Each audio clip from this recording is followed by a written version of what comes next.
Hello, and if you're in the UK or in Europe, good evening. Welcome back to the Dark Orb. We've got an actual play I'm really excited about. So I'm going to waste no time in bringing on Mitch Wallace to talk about it. Oh, you caught me being silly. Mitch, great to have you. Thanks for joining. Yeah, no problem. Good to be Oh, here. I know we've been trying to push this, so this is it's awesome to finally do this. I'm so excited. I really am. Anyone who watches the show know that I was really intrigued by Necrobiotic and then didn't back it. I'm going to be honest, that's going straight onto my pre-orders. I've been paid, so it's going to happen like 99.99%. I need Mitch to just push me over that final point. Oh yeah, 0.00001. The system is really cool. The setting is out of this world, even though it is kind of set here, well, in Florence. But Mitch, please, whilst you've got a mouthful of drink for the second time. I know. I live off coffee, so it'll be. Yeah, I've got orange flavor drink at the moment. I'll fix that in a bit. Tell us about Necrobiotic, please. Yeah, Necrobiotic is a card-based TTRPG. The translation of El Engranaggio, which came out about 4 years ago, based on books of the same name, written by Valerio Amadei in Italy. So Necrobiotic is our version of it, where we kind of just looked through everything, gave it a nice shiny polish, and made it really cool to read for us English speakers. So Necrobiotic is a post-apocalyptic TTRPG where humanity just started dying at a higher degree and birth rates dropped. Push over to 100 years later, and in Florence, there's a wall surrounding the city, and society is ruled by the technocracy. The only way humanity has survived is by reanimating via advanced science and medicine the dead. So when you die, you are now the property of the government or the Citadel in this case, and you are programmed to perform manual labor forever. So it's just kind of very grim, melancholy TTRPG where people deal with kind of the loneliness and stress of this world. Just try to make something of it. Amazing. Yeah. So if you think that sounds right up your street and is really kind of filling you with confidence, hit like, hit subscribe, join our Discord. Links are below. This is going to be a little bit different from what we've been playing recently. But we do say that we have devious dungeons, the Wording Forest, and the coolest cats. No Dungeons and Forests here. Definitely some cool cats going on. Let's bring on our good friends, players, Neil and Johnny. Great to see you guys. Hello, thanks for having us. So I've got my I've got my character sheet here. And Mitch, you said that this is a card-based role-playing game. So that's not an exaggeration, is it? No. Everyone needs their own deck of cards. The default is with a French or poker deck. Though we do in the rule book have rules for like a tarot deck, and I've even played around with playing it with a magic deck. So any of those would work. So if you guys are at your characters or what have you, the basis formation of the deck are the attributes flesh, steel, steam, and gear. And there's a number associated with each one of those. You begin to build your deck by removing all the cards from the deck associated with those attributes. So like flesh is hearts, so you're going to take like the ace of hearts, which is a 1, and then you're going to go all the way up to the number that you have right there for flesh. You set that aside, and then you do that for all of the attributes, and that's like the basis of your deck are those numeric numbers from ace 1 all the way up to whatever number you have next to that attribute.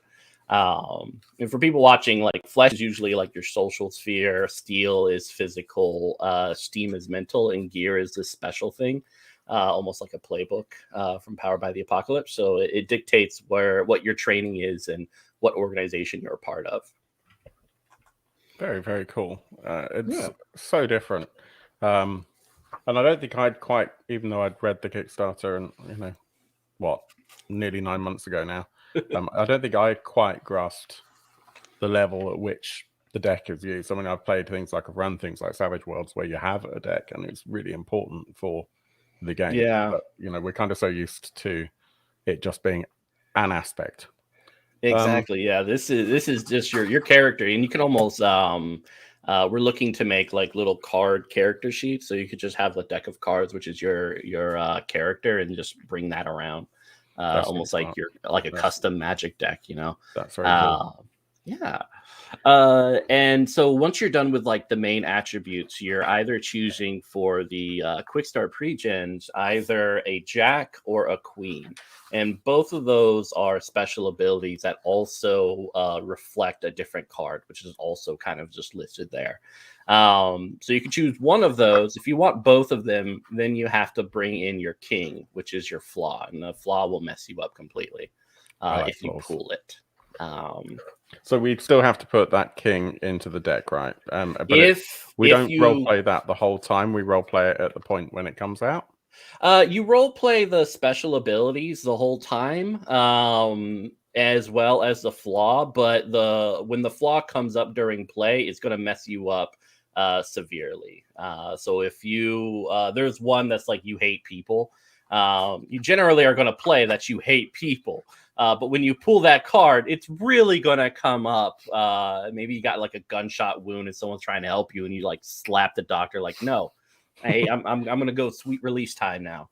And do we, just because I have decided to put the king into my player deck, the moment we pull that from, like when we draw to 6 cards, that then becomes an immediate thing that we are it has to, something you have to deal with. So you can't snaps. You can't draw it in your first breath. So starting out, you're at least okay. If you do draw it, you just put it back in the deck, shuffle it, and grab another card. Okay. But during play, if you ever draw the king card, you have to make a decision either to take a trauma in the related attribute, or to just completely fail your next action in a very dramatic and unfortunate way. So it's kind of up to you how you decide to play it. Definitely having that. Yeah. I'm having that. I'm totally having that. Let's give it a go. I think we should probably rock and roll. Let's rock and roll. The last thing you need to put in your deck, though, is a Joker. Joker's always a success, so pop that baby in. But yeah, I think we're ready to roll. Yeah, I'm going to rename myself. So my character is an engineer. And his name is Stefano. Yeah, engineers are like the engineers of today and the scientists. They are at the peak of what humanity is at technological in terms of technology, which has kind of reverted back to steampunk or steam. Right. Electricity still is present, but the power places can't sustain like a whole city like it used to. It's reserved for very important government buildings like the Citadel. Cool. What'd you pick, Neil? I have picked the Technophant. Heck yeah. I very rarely play fighters, and the Technophant looks hard and cool.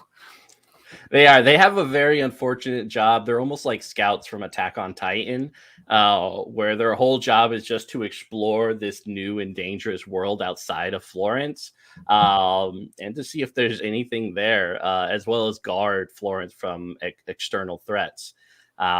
So, humanity in some cases hasn't dealt with this in a good way.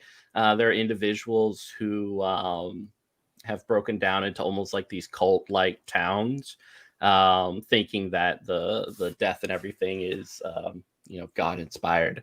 And so some of the unfortunate things that you might have seen are individuals trying to spoon out a technophant from the top down to eat. And they haven't really figured out a way to unlock the technophant armor. So that's why they use, they go from top down like a turtle. So it's a very unfortunate thing for the technophant, and it's why they carry a coffin on their back, which has it's also a place where they store their armor. And also, if when they die on the field, that's a nice little box for you to be put in and dragged back to the Citadel and made into a construct. Wow. So, nice. but you are the most devastating force on the earth as far as they know. So it's not going to be a role-playing stretch for Neil at all, then. You are a modern-day tank. Cool. I love it. What about you, Johnny? I am going to be playing the, I hope I'm going to pronounce this right, the Technosophist. Yes. Perfect. Yeah, you're the unfortunate one. Good choice, Johnny. Yeah. Like, engineers and architects are seen with a lot of respect. They're like the scientists, because wealth isn't that important anymore. Scientists have kind of taken the upper echelon of respect and power in the society we live in. And the technophants are just right down there. I don't know what we could throw you under, but probably someone who really liked the Avatar the movie. That is your people. While society has acknowledged, like, we can't do the internet, electronics are nice and cool, but we don't have the infrastructure to sustain it anymore, so we have to focus on survival. Technophants are like, but we really want to dive back into that stuff, regardless if humanity thinks it's important or not. And so when humanity started tossing out all the electronics, computers, microwaves, all sorts of gadgets and stuff, they put it in a junk pile right outside of Florence. And that's where the Technosophists hang out, and they manipulate and look through the old tech to find answers to today's problems. But once again, society is like, Sounds about right. Yeah, you're using a brick phone while everyone's using a cell phone. And you're trying to make it look cool, and it's not working. So we talked about earlier about you guys being a polycule, which is, it's just going to be so much fun because society doesn't have that many births. When it does happen, if the parents don't want to keep it, they usually assist and then send it to a family that wants to, because they're like, someone for the love of God, raise a kid so that we have a future. So at some point in time, you guys either formed an intense friendship that blossomed into romance and love and appreciation for one another, and were given a child. We'll say her name is Lily. And she's an architect, or at least kind of in training to become one. She got all the good scores. She's really good with science. You guys did a pretty good job raising her. Like, pat on your backs is something to be proud of. And because Florence has such a small number of people compared to the city itself, you guys got like a nice like fourth floor apartment, which pretty much covers the whole floor of this like building, with each of your own rooms, a place to watch paint dry if you so wish, and such. And there's a coffee place across the street. But we're going to pan into your day as you start up. Lily has been busy with work the last couple of days, so she hasn't been home, spending late nights in the Citadel, completing research and something that's been very important to her. So you haven't seen her for about 3 days. But how does your morning look?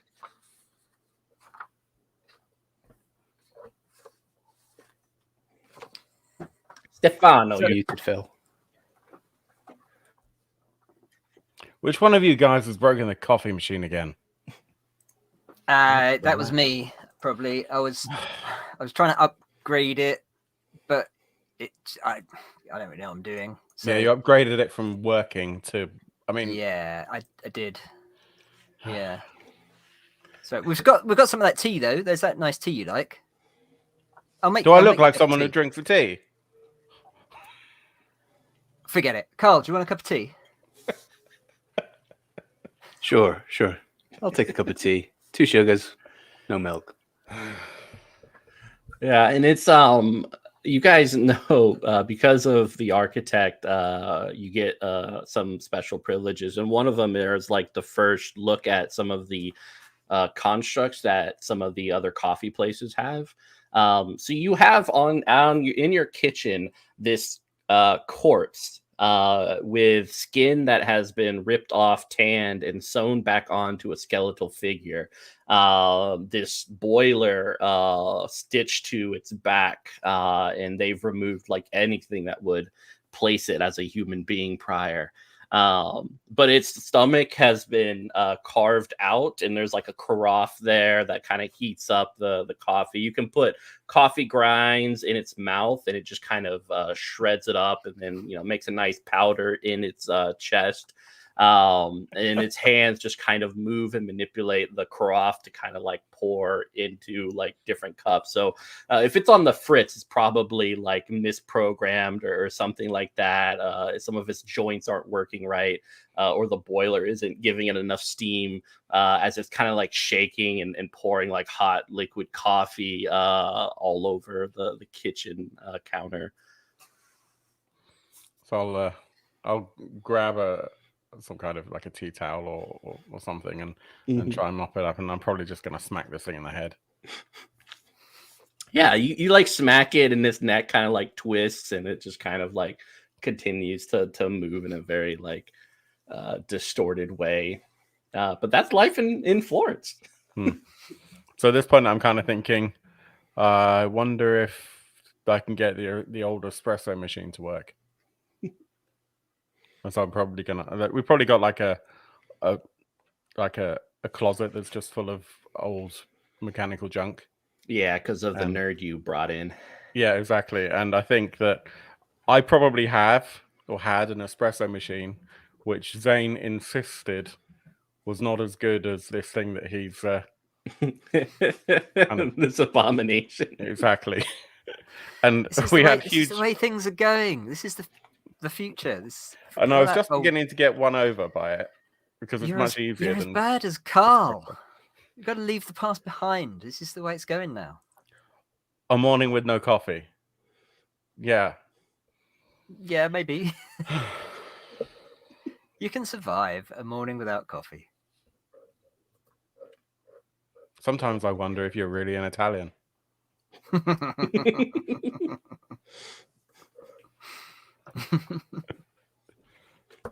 Most of this, by the way, is me just being envious that Mitch is drinking a really nice cup of coffee and I forgot to make one. But I've had too much today, so. This is my 4th cup, and it's lovely. Yeah. If I drank coffee now, I wouldn't sleep for the next 3 days. Yeah. Who needs to sleep? So while you guys are point. dealing with this weird dead body you have trying to make coffee for you, there is a knocking on your door. Carl, is someone at the door? Yeah, I'm there. Who is it? Hello, this is architect Stefano of the Citadel. Just here to deliver a letter. A letter for who? For the resident family here, a Carl, a Zane, and a Stefano. Oh, yeah, that's us. And I'll throw open the deadbolts, open the door, and sort of try and straighten myself up a little bit. I'm kind of a bit messy, probably got oil, grease on my clothes. Yeah, that's us. I reach out for it and take it. Yeah, the guy just slips this little envelope and waves. You have a good day, sir. You too. Bye. I'll shut the door behind me. Probably probably lean up against it and just immediately sort of take a quick look, but thumb it straight open and just start reading it out aloud. Hey boys, we got a letter. Woo. So as you open it, a bracelet falls out of it. It's something that you guys got Lily when she kind of first got accepted into the architect program. This cute little thing with let's say a charm from each of you. So what would it be from each of you? What would that charm be that's on that bracelet?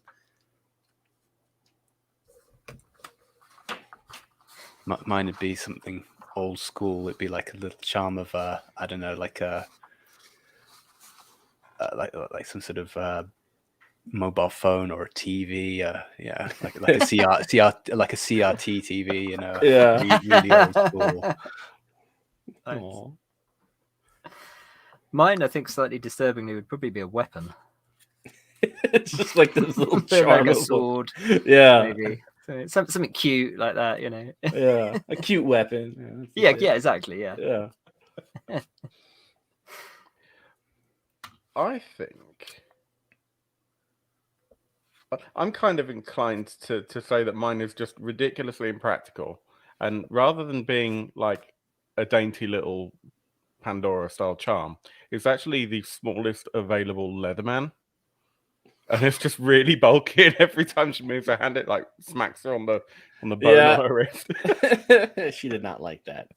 It's a reminder that you know sometimes people suck, but you know this thing will never let you down. And It'll she's never always taken it off hurt you. because yeah, but she's never taken it off because it actually surprisingly comes in handy every now and then. Yeah. So it was surprising to see this little bracelet fall to the ground, slipping out of this envelope. The piece of paper that you have, Carl, is a very formal letter from the Citadel describing that Lily, as part of a research team up to the north, is MIA and considered deceased. You are to move on. You are allowed 1 day of grieving and then back to work. At this point, I'm pretty glad I leant up against the door. You know, I look down at the charm bracelet in shock. I'll reach down, pick it up, check it over, check it is Lily's. Mm-hmm. Guys, something serious here. And I'll probably walk through to the sort of like the communal area. Take a seat. You need to hear this letter. Jesus, what now? What's up, Carl? Hey, isn't that This letter, it's just Lily's bracelet, isn't it? What have you got that for? yeah. I'll pass it over to Zane. This letter, it says that it's from the Citadel. It says that she's missing in action, considered deceased. Her research group's gone off to the north, and I don't know. I don't know what's happened to her. It doesn't say. It's got to be a mistake, right? No, look at it. It's real. It looks right. It looks like it's from the Citadel. I fucking told her. I told her not to. I mean, you know, what on earth did she think she was going to gain by going out with people that she barely knows? Leave it, Stefano. I mean, is it possible? Is it true? Surely you've got to go check or something, or it's probably a clerical thing. I mean, they're all incompetent. All of them are incompetent. They probably just, I don't know. They found a bracelet. Yeah, well, you know, it's easy enough. I mean, you can buy these Leathermen. I mean, okay, not so easily as you could once, but you know, head down to a local antique place. You're gonna find another one. You might have a point, Stefano. I mean, if she's missing in action, she wouldn't take this off. How have they got hold of it to give it back to us? Yeah. Says here 1 day's morning. Fuck that. Let's take our day. Go and see if we can find her. Yeah, or at least find out what happened to her. Yeah. find Yeah, her. this is our Lily. She'll be Stop being fine. so- She's resourceful. It's a mistake. I'm sure it's got to be. It's got to be. God, I hope so, Zane. I hope so. Damn it, Carl, stop being so negative. That's my job. Sorry, I'll be more upbeat from now on.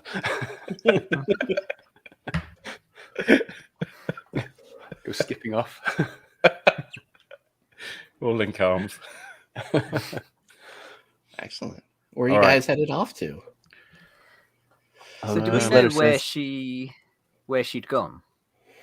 Like, It did specifically not what area? say, and she was pretty hush hush about it. Though you could always inquire at the Citadel itself. And Right. do we sort of, knowing what we know about the Citadel, would we assume that would be something they'd just tell us right away because she's our kind of legal charge, or would it be a bit like, well, Yeah, it would probably be Stonewall, just because okay. they, if they give someone, like, if there's 40% chance that this person is alive, but people feel obligated to send 3 people and then they die, so they're very kind of efficient ruling percentages and ratios and stuff like that, and based on the letter, they have deemed it not worth the risk of life. Gotcha. So what you're saying is they're goddamn lazy. God damn it, I hate these people. All Would right. we have received any communication from Lily previously? Any letters saying, "Oh, we're next week we're going to be moving up to going to this location," or anything like that? No, for the last couple of days, it's been very quiet, with her maybe coming once or twice in the middle of the night while you guys were sleeping, grabbing a cup of coffee, getting 2 hours of sleep, and then heading back out. So at least that she's not that far. I mean, the engineer knows that, like, there are some cars that can be driven nowadays, but it would take a very talented engineer. But the roads outside of Florence are horrific, with much of the nature kind of overgrown and taking over. So they must be on foot. Okay, so she's not too far away. She's been back here.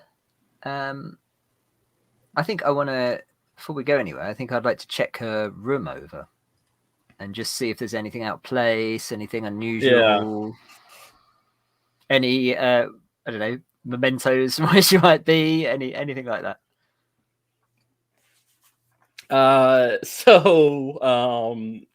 You approach her door and everything like that, and try to open it, but you realize that there's something on the other side keeping it closed.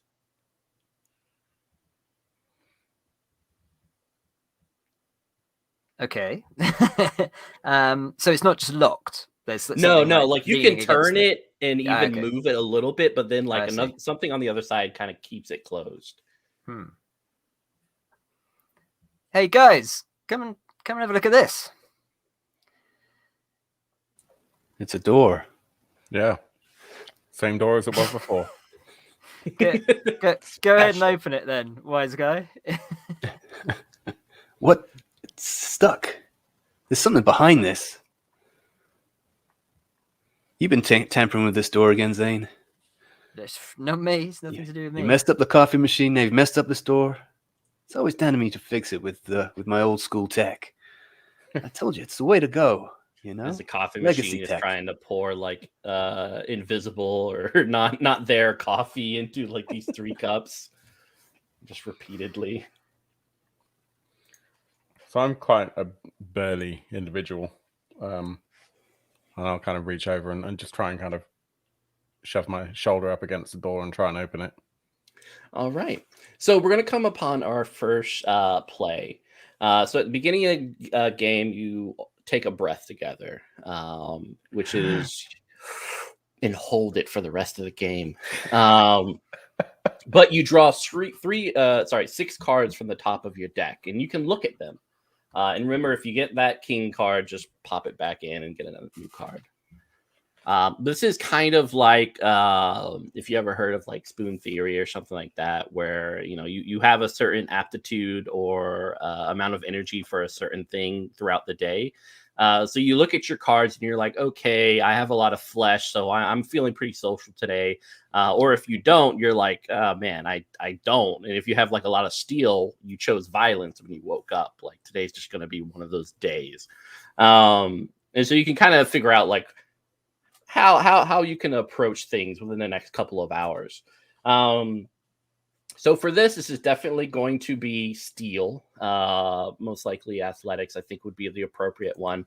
You just need one success. And how you get successes in this game is you either have a suit success, which is you play the suit that is associated with that skill. So for athletics, it's steel, which is physical. And it could be any number. So as long as it has a diamond on it, you get a success. The other way is by getting a numeric 8 or above, either with one card or a combination of cards. Though this can only be done if you are trained in it. So normally you can only play one card, but if you are trained in it, you have that little black bubble in it. That means you can play 2 cards. Yeah.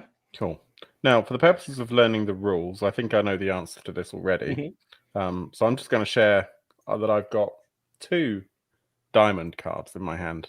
Mm-hmm. So I could play either of those and succeed, right? Yeah. Exactly. Now, one of those is actually the queen. Cool.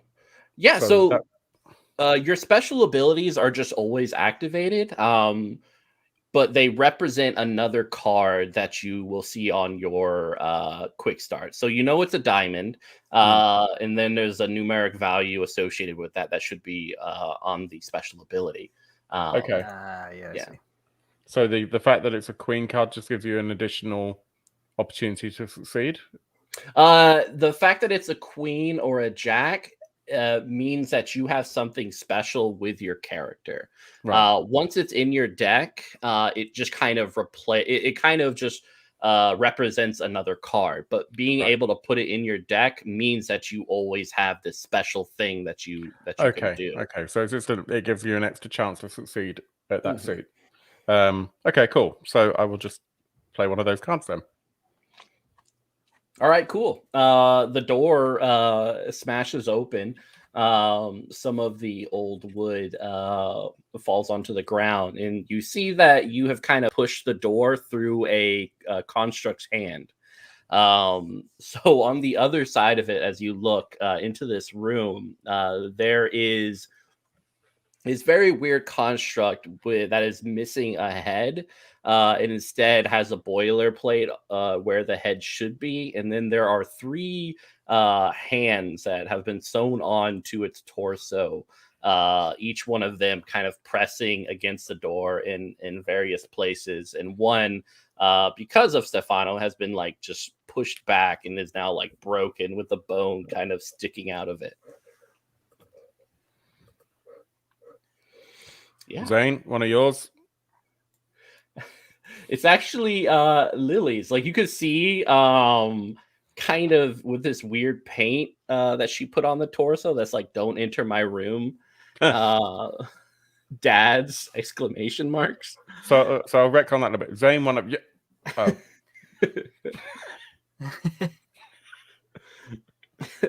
Oh, for God's sake, where did you get this thing? She's your daughter. I wanted to install a lock. You're the one that said you needed this fancy gizmo. Oh, I'll teach you how to do what I do. Oh, it'll be really useful. Oh, there's going to be a ton.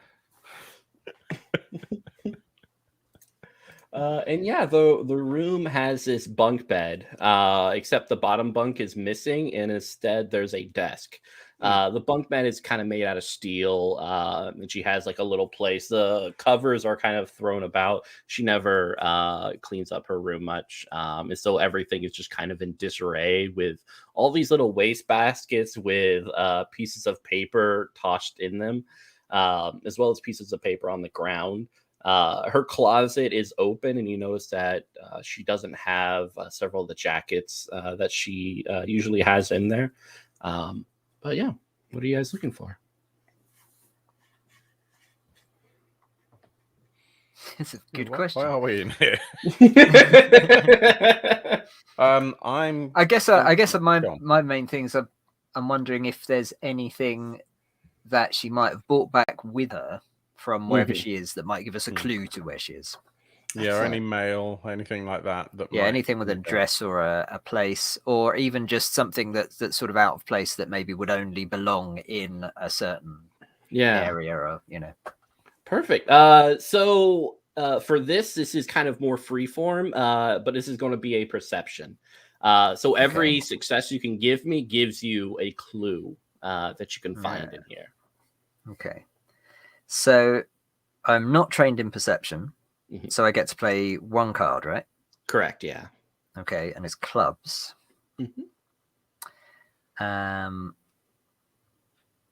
So I can't get more than an 8. Yeah, with these pre-gen characters, if you were playing, or if you made your own character, or if you were like playing in a campaign, you might, if you're specialized, have like an 8 in a certain point. But yeah, all these pre-gens are pretty low. And I've got a joker in my hand. Remind me what that does? That is a success no matter what. There's just like a wild card. Okay. Mm-hmm. Well, in that case, I'll save the joker and I'll play the 2 of clubs. Excellent. Just to give me a club. So that's one success. So you're looking around, and you notice that there looks like to be several pieces of paper which has been forcibly put and smushed in a book with about 10 copies of Human Anatomy on top of it. So it's just piled on and stuffed down, but you can pull it out, and you can tell that it has almost like these wet spots on it, almost as if like someone had been crying when writing it. But it's from Lily. Kind of, she sounds scared. She doesn't know if she'll be able to come back, but understands the importance of this particular mission. And then you notice that there are several numbers underneath, just kind of at the bottom.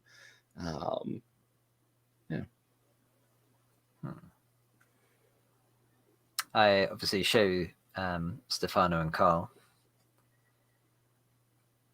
It's like this job of hers was more dangerous than she was letting on to us. I mean, job's a job, isn't it? I mean, we don't all get the job we love. Yeah, but she should have told us. I mean, I agree. What are these numbers here at the bottom anyway? Can you make any heads or tails of that? You can give me a reasoning to figure it out.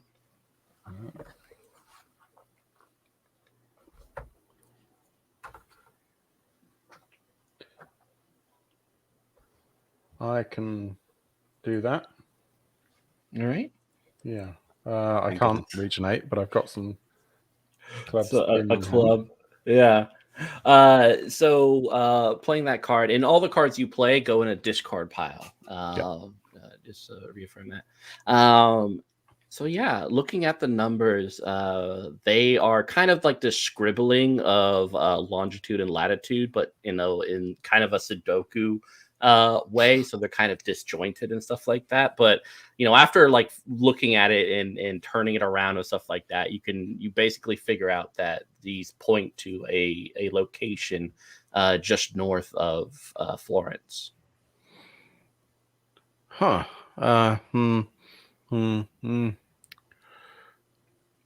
Wander over to a map on the wall. I think these are longitude and latitude. And if that's the case, this points to a location just north of Florence. That's where the letter said she went missing. I mean, yeah, we're so much further forward. Yes. The end. Go back to bed. Help get the coffee. You did your part as dads. No. Now we've got a grid reference. That's much more accurate than just north of Florence. Yeah, so I'll probably get I don't know. I mean, depending on what this map is like, I can imagine it's not really that detailed. Yeah, it's kind of it's a map, but our modern day map. So like the surrounding areas of Florence kind of call back to a time when people were happy and life seemed to go on forever. But everything past it is just, you guys know, it's just wilderness and strange, and not all of humanity has dealt with this in a healthy and productive way. And Zane, your character knows that there were some experiments that the Citadel did earlier on concerning constructs, and they still do it every now and then in the creation of war constructs. A defense construct which almost resembles a human centipede, with torsos stitched upon torsos, multiple hands and legs, with the physical power to match or overcome a technophon. And so some of these have escaped. And unfortunately, they roam outside of Florence, seeking the parts that help them to continue to live, and their parts are humans.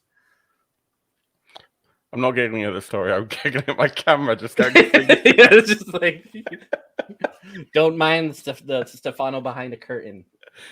I think Zane broke my webcam. Oh, Zane.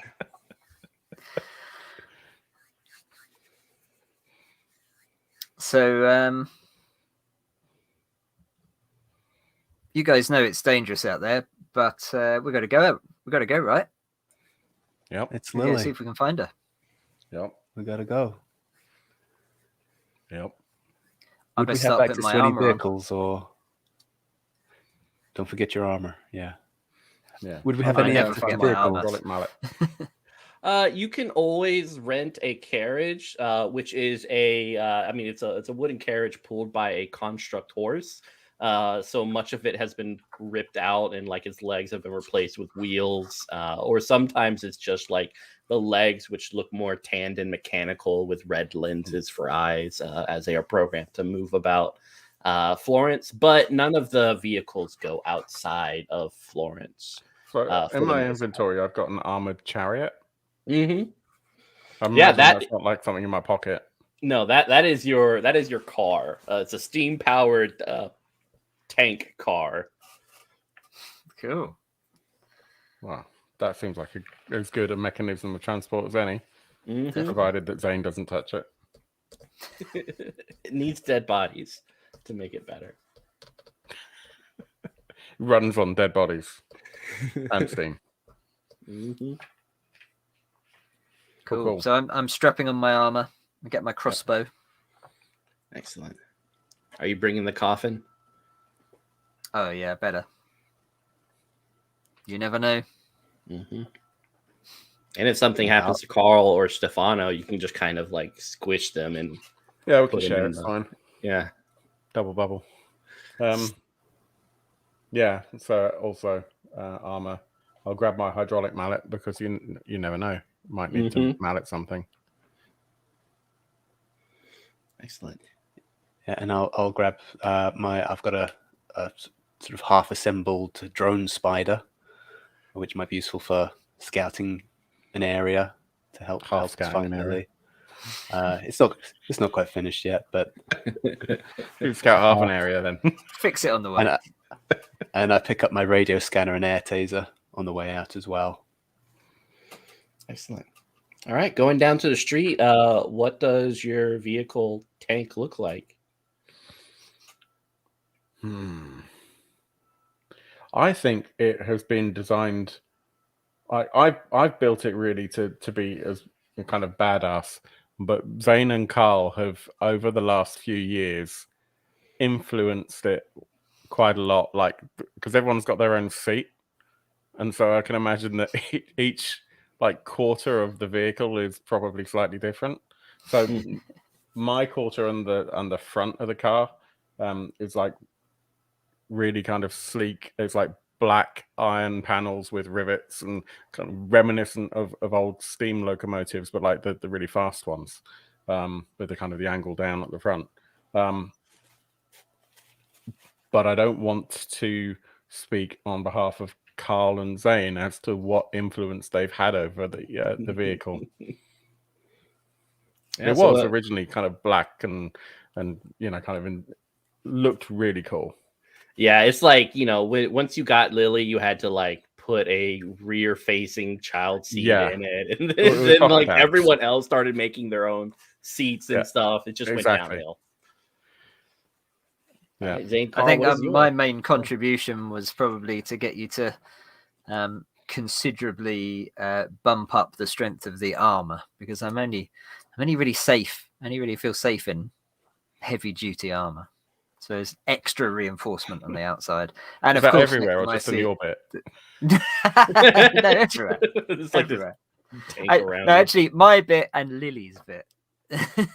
Yeah, the important parts. Yeah. And of course, there's some hooks next to my chair, which are just the perfect kind of spacing, so I can just hang up my crossbow. So I think with that in mind, you're probably sat behind me, and you're like my backseat driver, and Lily is next to you on the rear seat, on the rear bench seat, I guess. So that means Carl is shotgun. That's right, and I've installed sort of like a little radio mast, sort of like an old school radio mast, just to help, you know.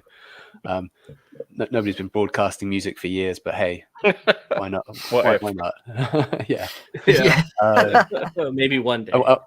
And while you're driving, I'm probably always just scanning frequencies, see if I can pick up on the old, you know, the old radio waves where the music would have been broadcast. Wait, I hear something. Do you hear that? And everyone's like, no. You probably jury rigged like a CD player or something in there as well. Yeah.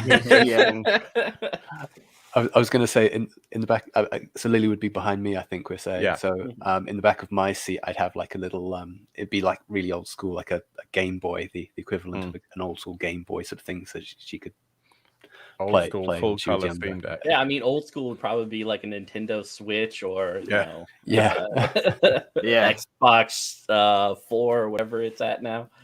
Yeah. And of course, Lily is what, in her 20s now.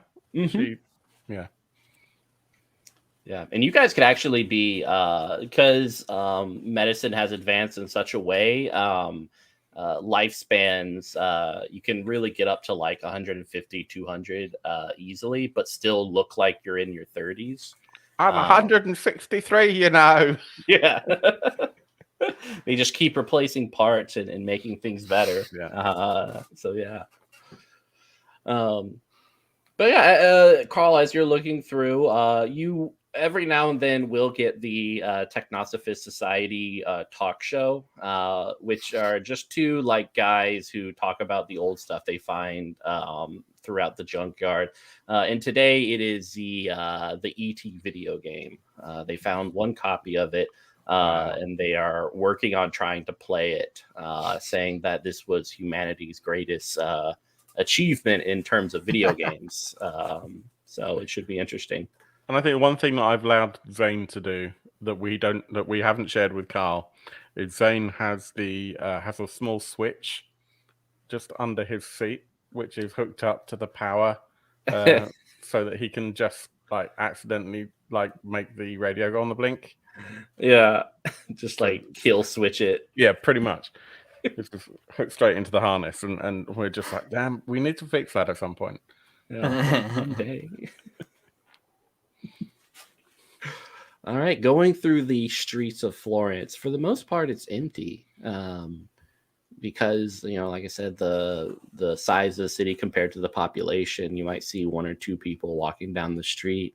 More than often, though, you'd see a construct cleaning the inside of a window in some of these very lonely and dark kind of row home houses in Florence. As you cross the bridge and start heading towards the gate facing the north, you see about 3 militia who are pretty much they are the law in Florence. They're kind of checking over the last couple of carts going out at this hour. And other than that, they're just chilling. They have the Florence cape with a few weapons at their side.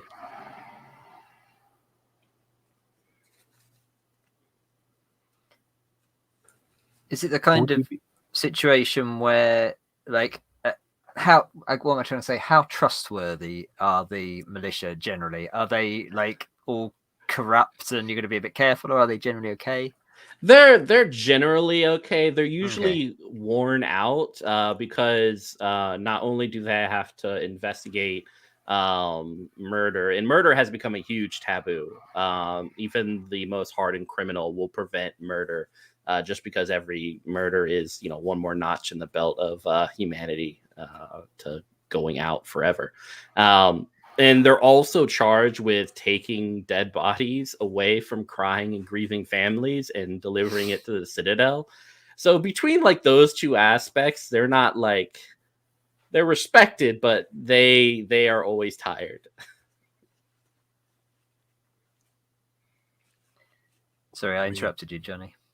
No, I was going to say, would we be allowed out? Would that be something that would be usually they ask, and like carts and stuff, because surrounding Florence there is farmlands and kind of like these very small towns going out several miles around Florence, but they're pretty close to the wall itself. So seeing like an armored vehicle going out is kind of a little odd. So they will question people going out to ensure that they're not like going to a place that might end up with their death, because the Citadel very much sees everyone as like, eventually you're going to be supplies. So you're not allowed to hurt your body in a way that will prevent you from being used in the future.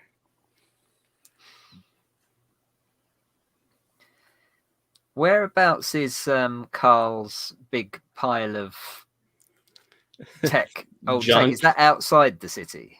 Yeah, the junk pile is southwest of the city, just outside. Yeah. I wondered if we said we could. Well, I was wondering if we could say we were going there, but not if we're headed north, really. Yeah. It's pretty much like the farmland is south and southeast, and a little bit of spots in the north. Northwest, you have the garden, which is a large government-owned farmland where they put a lot of their constructs, as well as people who really break the law. And then, southwest is the junkyard filled with all sorts of crap, like E.T., the video game. That's such a kind of nerd reference. Okay.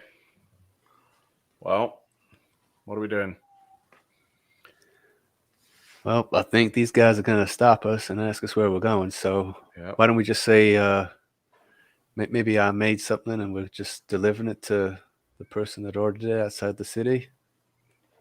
Well, something like that. I mean, they can't really disprove it. Well, when they ask to see what you've made, well, show them the Lily's switch or something. You're sitting there with your full armor on, covered on your back. Crossbow on the wall. Well, no, that's all right. We just tell them about delivery men. We've heard about the centipede things. Yeah, and you can't be too careful these days. Very important to protect ourselves. Zane, that is a state secret. Oh, is it? Okay. Yeah. I haven't heard about anything. Like you never know. Stefano would probably know. Like, you two probably were each told individually, like, state secret, like, don't say anything for the love of God. We don't want the populace to know we've unleashed undead human centipede monsters. No one would have told Carl anything because he's a nerd. But, But even so, I think the fact that we're armed and armored is just outside Florence is dangerous, and so Sure. we're just maybe being overcautious, but I don't think that maybe should arouse too much suspicion. So I'll adjust the rear mirror so I can see Zane, and I just say, "Well, you want me to tell him that?"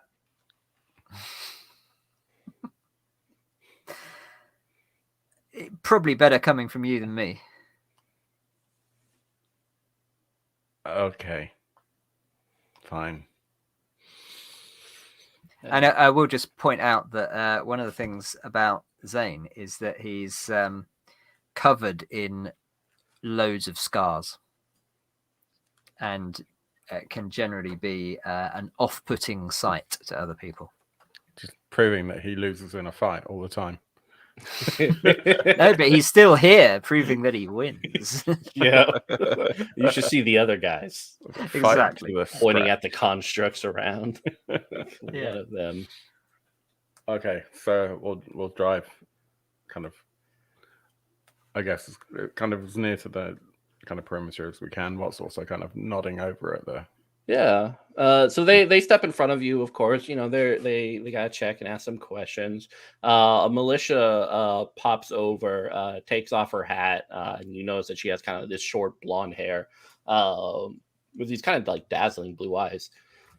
She approaches and takes off her gloves, and extends a hand to you, Stefano, because you're the driver.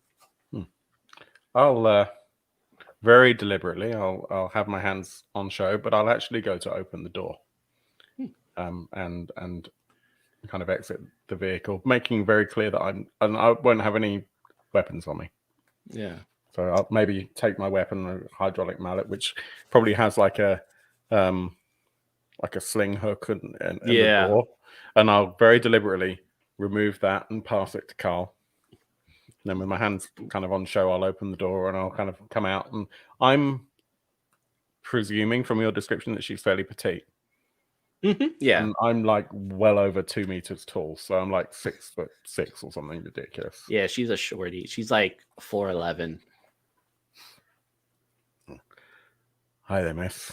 I hope you don't mind. We're going out for a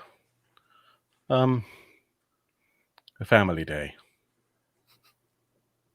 She like looks at you three, and especially at Zane, who looks grizzled and is wearing tank armor.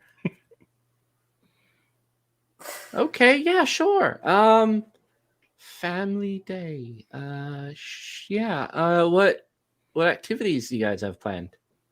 Well, our neighbors are they don't like us to be ourselves at home. So she like looks between you three. But this is my husband, Carl, and my husband Zane. Oh, I think I see what you mean. Yeah. You know what? Good for you three. Good for you three. Go on by. It's fine. Yeah. Well, thank you, ma'am. Mm-hmm. Yeah. No, I wish the apartments and houses here had thicker walls. It's crazy. I mean, I heard before that once upon a time the apartments had bricks between them. Oh. Yeah. Back when they had, enough space for most people. And of course, we've only got a small apartment, 3 rooms. Well,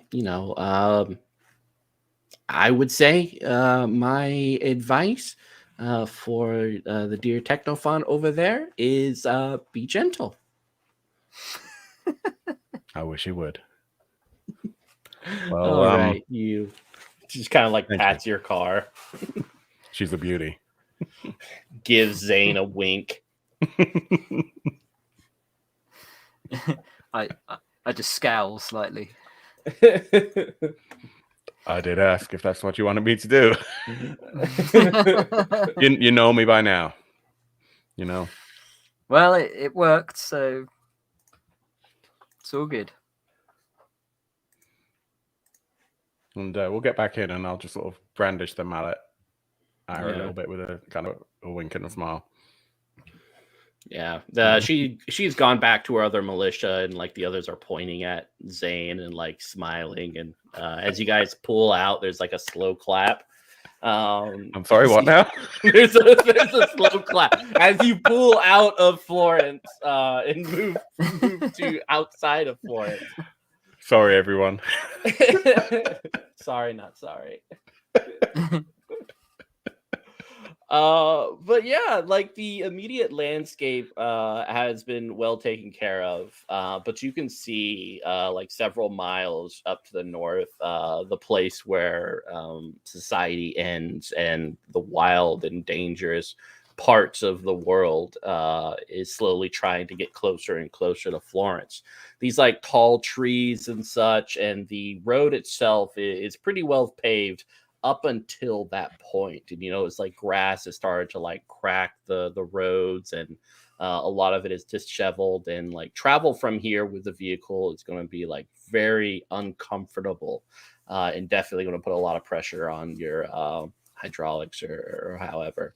But you do see every now and then like a farm before you get to that wilderness, a little household among like these rolling hills of usually potatoes or beans. It's pretty efficient here. So a lot of the delicacies of the modern day aren't really focused on, as well as constructs just kind of working throughout the day. But yeah, you get to the edge of the wilderness like around the afternoon.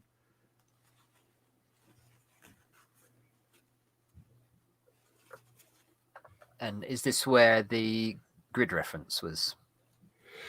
Further pointing to? Is that along. further on? Yeah, further along. I guess it's kind of up to you if whether you want to proceed on foot or to try to continue to push the vehicle through the roads and such. What do you think, guys? It's going to be uncomfortable if we try and stay in the tank, but it'll give us a fair bit of protection. But easier, maybe even quicker on foot. It's plenty comfortable before you guys screwed with it. Take out the decent suspension and the caterpillar treads because they don't look right, and you get them caught in your trousers when you get out. God's sake. Fine, we can walk. I don't care. All right, you guys step out of the vehicle. No one's gonna take the tank, are they? Anyway. Yeah, no. We can leave it here. Stefano's actually thinking I'll let them walk and I'll get back in the car, but just like drive by them the whole time. But at the same time, he loves that vehicle and really doesn't want to have another vehicle or another piece of machinery to repair when they get home. Yeah. All right. Can we rethink this decision, guys? I mean, we're gonna Your wardrobe? we're gonna cover a lot more ground in this vehicle. Walking will we be slower, I think, or is the terrain gonna slow us down more than walking? Look, if one of you dies and the vehicle breaks down, I'm not gonna carry you back just to have to deal with fixing the vehicle. But if I can drag your body back to a working car, that'll be easier. So I say we walk. Fair enough.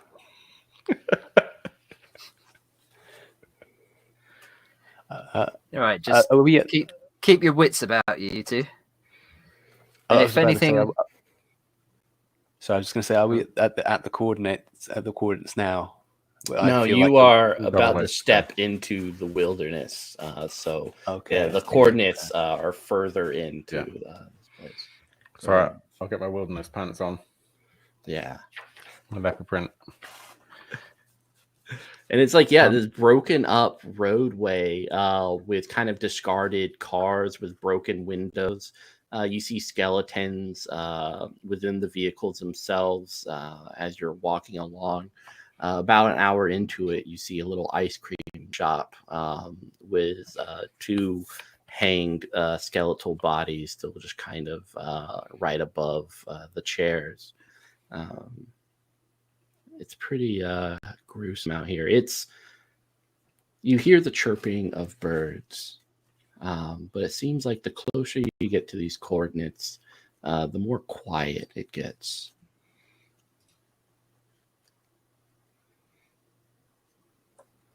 Guys, do you hear that? What? Exactly, nothing. I'm not hearing much. Do we need to get you checked again? Yeah, maybe. Zane was playing with my ear earlier, so who knows what he did with it. Yeah, he does do that. At this point, I've got a craftable drone spider, which I believe will enhance our vision. And we can sort of send off to get a better view from up a tree, stuff like that. And it says command, which commands far, which I believe means I can sort of control it.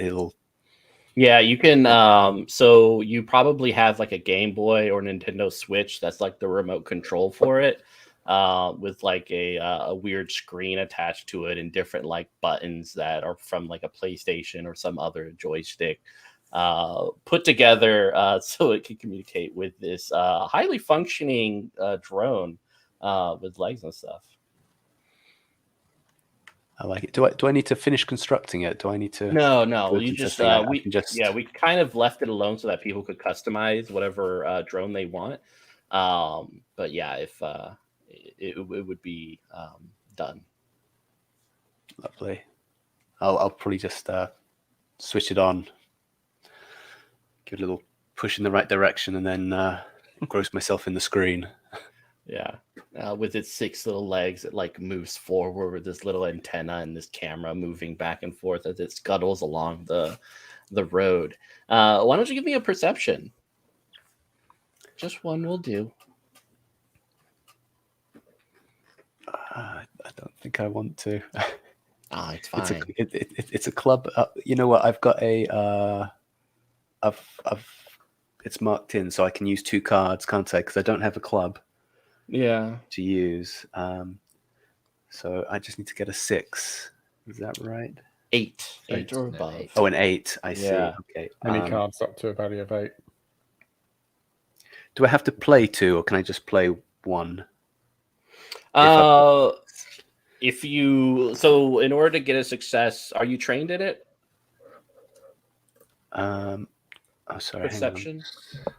I'm trained in it. Yeah, I've got a little dot in perception. Yeah, so you can play 1 or 2 cards. Up to you. You know what? Let's just use the Joker. I've got a Joker here. Let's make it easy. Perfect.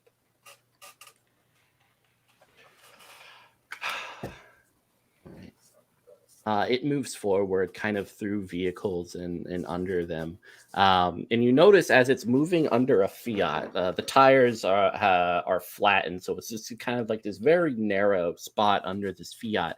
But you see what looks like ballerina shoes. Attached to it are a pair of white socks, just kind of moving back and forth, but from your vantage point via this thing, you can't see what these items are attached to. Guys, there's something up ahead. Take a look at the screen here. Look, see the ballerina shoes? They're moving. Something's up ahead. Maybe somebody. Maybe some ballet. God. Get out. I'm here.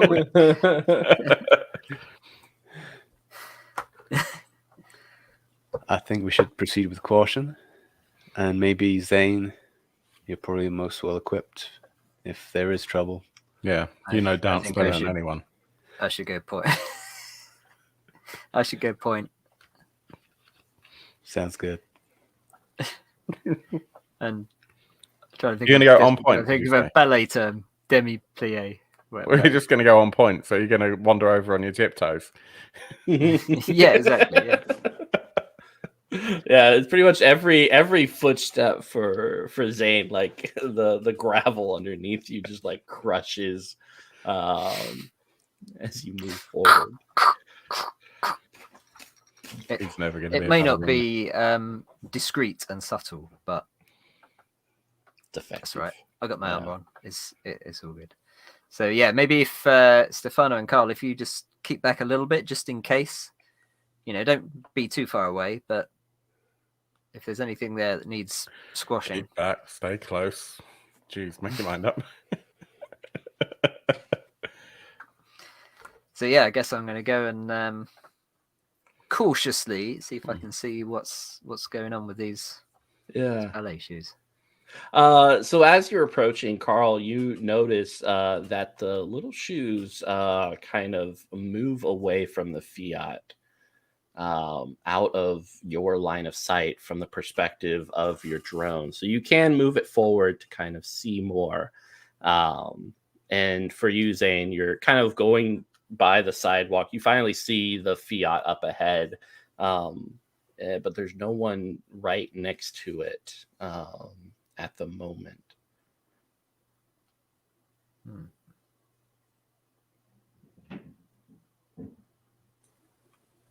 Are there other cars around close to the Fiat? There are. Okay. And presumably nothing else is moving nearby. I don't see any movement anywhere. You can give me a 2 success perception. A 2 success perception. Yes. Okay. Now I'm not trained in perception, so that makes it impossible, doesn't it? I think. Yeah, for you, For me? unless you're trained in it. Yeah. Okay. So in that case, I Ability won't. of a Joker. There's no point in playing any cards, is there? So I'll save them. Yeah. All right. Yeah, you continue to move forward. Carl, you notice that your little robot is kind of shifting, like the camera's moving, but you're not putting anything. You're not inputting anything into the drone.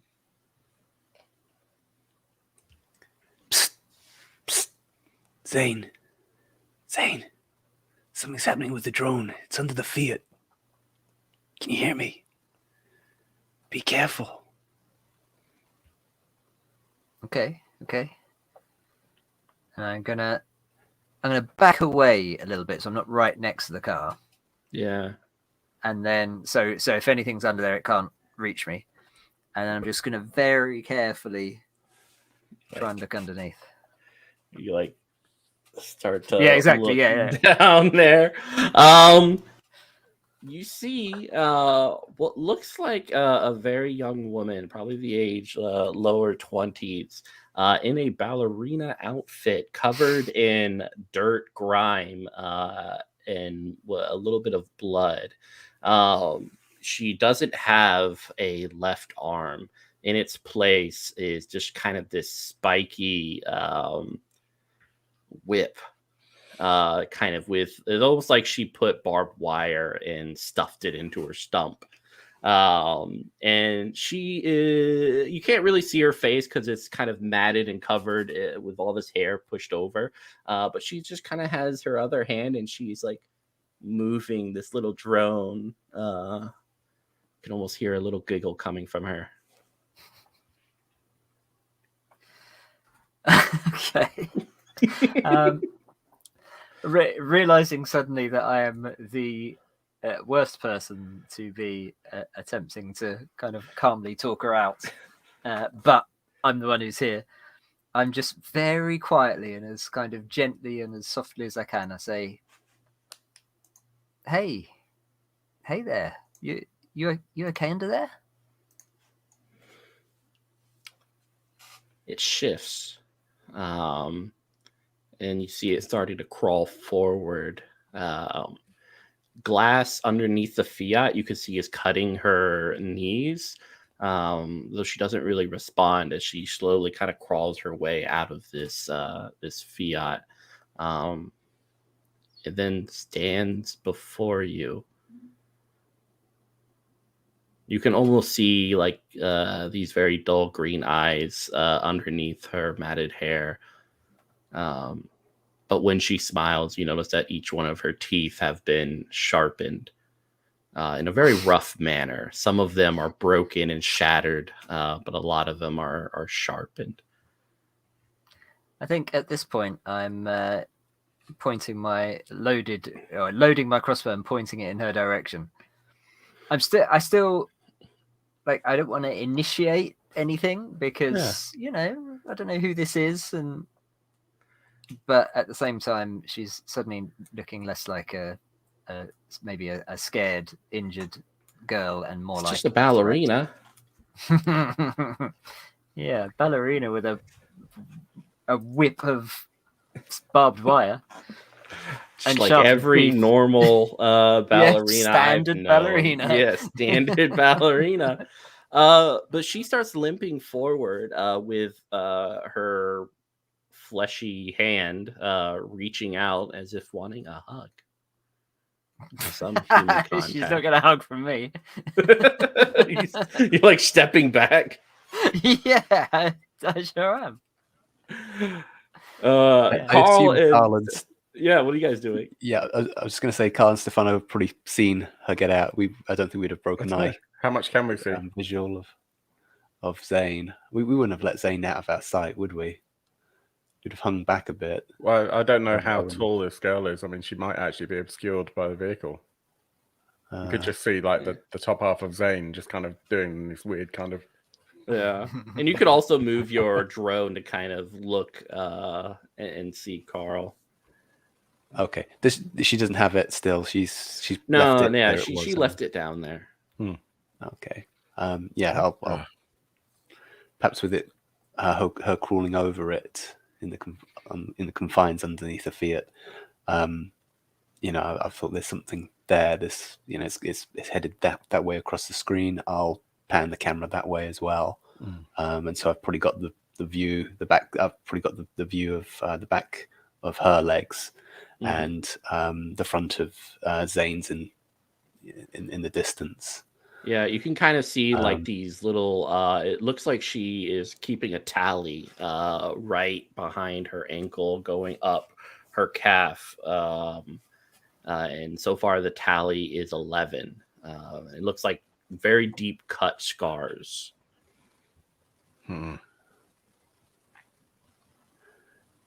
Hey, Stefano, look. That thing's right in front of Zane. He's not calling for help, but I think we need to get up there. Jeez, I mean, I don't know. Leave the guy alone for 2 minutes. He's hitting on some ballerina without it. Come on. That's not exactly how I'd put it. I mean, it'd be even worse if she had like some sort of barbed wire whip. He loves that kind of stuff. Yeah, that's his usual Friday night. I mean, this is how we got the scars, right? Yeah. All right. You gotta get your fun somehow. Okay. Well, she can't have him. Off you go. So I'm still kind of backing off. I think I'll just shout up, Zane, you all right? And not taking my eyes off her. Yeah. For now. Yeah, but stay ready. She kind of starts getting very low. And you notice there's some animation to the whip itself. You see like these muscles kind of attached to the stump end of the this barbed wire, and the muscles kind of like twitch and move, which in response, the little whip starts to like move in a very aggressive way as she places her other hand on the ground and just kind of like starts backing away from Zane, moving towards an alleyway just right next to a parking garage. Well, Carl, you heard your husband. He wants us to hang back. He also said to stay ready. So, would I I'm have ready heard to hang the ballerina? Would I have heard the ballerina laughing and giggling as she played with the drone? Yeah, kind of like this distorted speakers you have on your Nintendo or Game Boy. Yeah. I'd probably sort of see if I could put the drone in between Zane and the ballerina and just make it sort of like do a little dance, lifting its legs and stuff like that. See if I could just at the very least distract her, if not entertain her. Yeah. She's into it. She's like looking at it as like your little thing like gets up on its hind legs. It's like doop doop doop doop. It's just kind of like she sits down and she stares, and you see this smile, crooked and scary because of the cuts and the sharpness of her teeth. But yeah.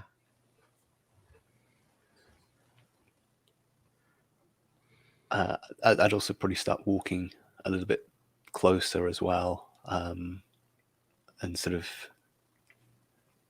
Zane, what is this? Is she okay?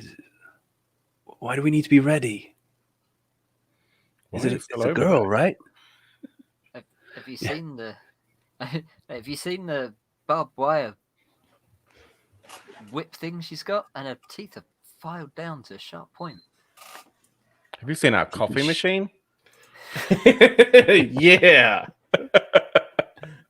And she hasn't said anything. So I'm gonna say, hey, miss, can you understand? Can you understand me? Who are you? What's your name? She looks at you,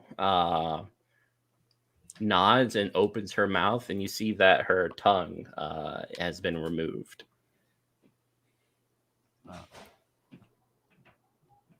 Okay. Well, I'm Zane, and back up there you can see Stefano and Carl, and we don't want to hurt you.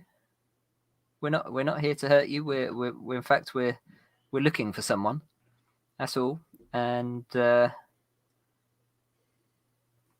don't mean you any harm at all. Is that cool?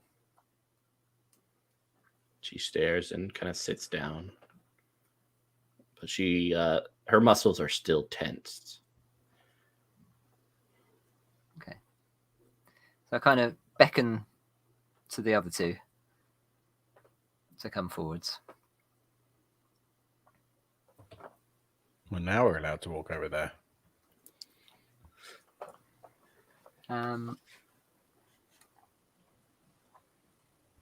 Seems like you've got a pretty tough life out here, I say to her. Can we do anything? Can we help? Is there anything you need? She nods and kind of gets up back on the heels of her feet, and she beckons you with one of her her working hand and kind of motions to the parking garage. What do you think, guys? Well, we gotta find Lily, but I mean, if this girl's seen something, maybe she can help us. And I gotta know what's in that parking garage. Cars. Okay. I agree. Let's we're either walking into the most ridiculous trap ever or not. I don't know. So let's follow her in and I see spent the what whole happens. time complaining. I don't know why we're doing this. I mean, Yeah. we know what cars look like, and they're all going to be Fiats, and they're all going to be broken down. Maybe I can fix them. I like cars. Yeah. Maybe you and me both, but let's not let Zane near them. They'll end up with like human heads or something. So yeah, you guys follow this individual as she steps into the parking garage, and yeah, you see all these vehicles. A lot of them have been pushed to the side, though. This kind of pathway leading, kind of circling around down, as this parking garage looks like. There's only about 4 stories above ground. But definitely has like underground levels as she continues to beckon you to the first floor, and then the second further down, and then like the third. And you notice the it's getting very dark as the light can't penetrate all the way down here, and there's no longer the electricity glowing from the light bulbs. But she just continues to beckon you, floor after floor. This seems like a great idea. Well done. Yeah. Of all the things that we could be doing today whilst looking for our daughter who is allegedly dead, we are going underground to look at cars we don't need. Great. Why did I marry you? The butt. It's a good butt. Yeah. I wasn't sure if we could say Well, it. I didn't want to, I don't like to blow my own trumpet. But you can. Yeah.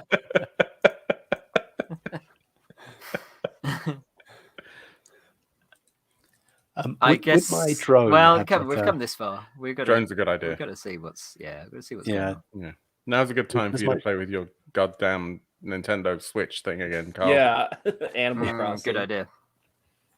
Yeah, I'll Animal grab Crossing. that out again. And I mean, does it have a any sort of like night vision or anything like that? Yeah, you can say Yeah. you installed night vision onto it. Doesn't it?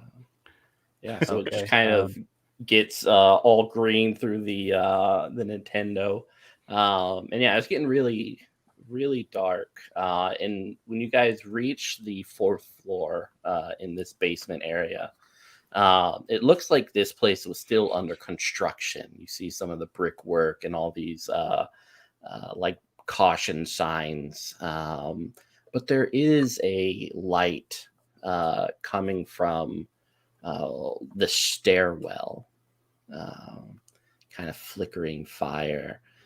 Carl, you notice with this night vision that there are people, in fact, on either side of you in these vehicles, just kind of looking. You can only see their eyes, so you see the reflection in the night vision, but these eyes just staring at you from these vehicles. There's a lot of them. Guys, there's people in all the vehicles to our left, to our right. I can't see anything else. I don't know why she's bringing us down here. I say we stop here, ask her directly what she needs help with, ask her to mime it out somehow, because yeah, we're 4 stories down underground, no closer to finding our Lily, as far as I know. And there are people here, and somebody's filed down her teeth. That must have been painful. I doubt she did it herself. My back's really up here.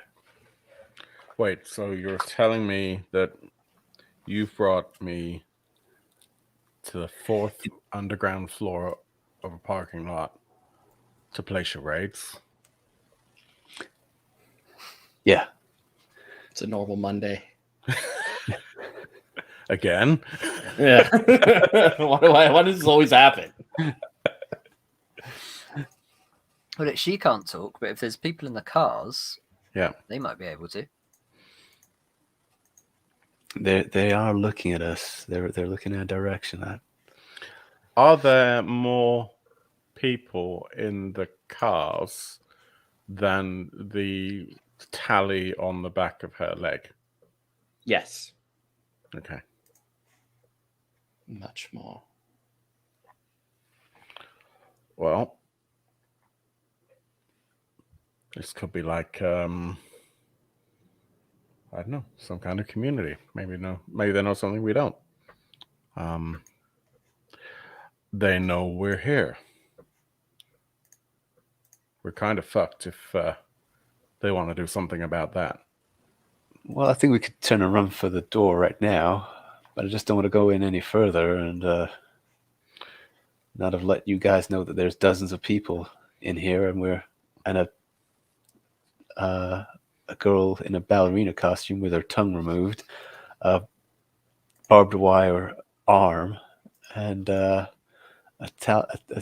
tally mark on her legs. I feel like we might be in danger. I agree. I agree, Carl. I don't think we should go any further. So, hey, hold up a minute. Hold up a minute. She turns around and looks at you.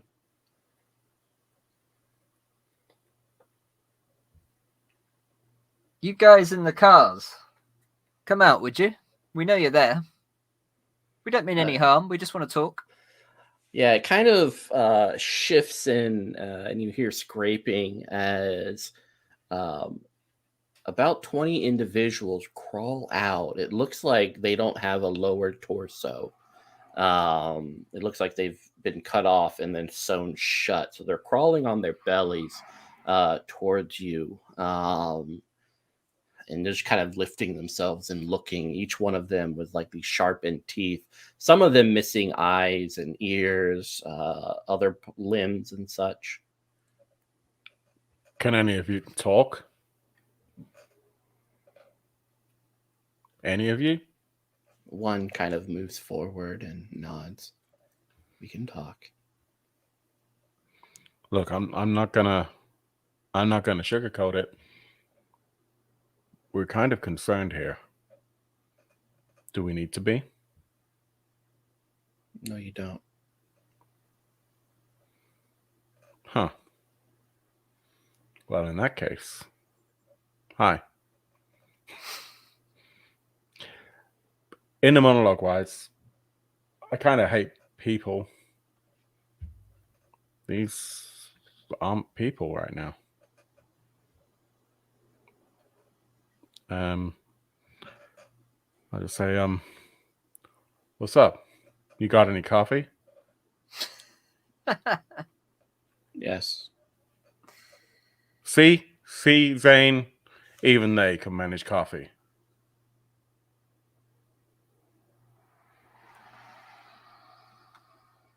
Would you like coffee? I'd love to know why we're here.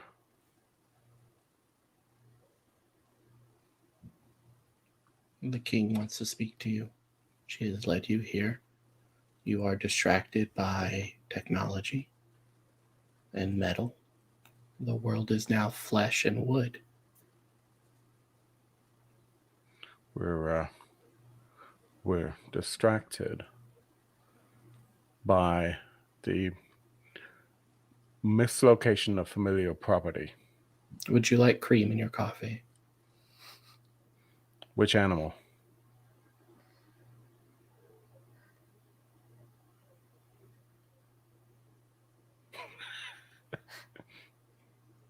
Would you like cream in your coffee? I think I'll pass. Thank you. All right, then. And he kind of moves over and lifts one of the trunks, and you see like the top half of what looks like an architect. It has like the lab coat and everything on, but no longer has any limbs and obviously very dead, with lacerations all over its body. And it pulls out like these little red grinds. They almost look like beans, but this person pulls it out of this kind of damp Tupperware bowl, pulls it out and starts like crushing it, and then like pulling out a hot like tea kettle before transferring it to a cup, and it produces like this very red type of sweet smelling drink. as they kind of crawl back towards you and hand you this cup. It has like this little kitten that says hang loose on it. Yeah. I'll give it a smell. And smells like copper. Does it smell at all like coffee? No.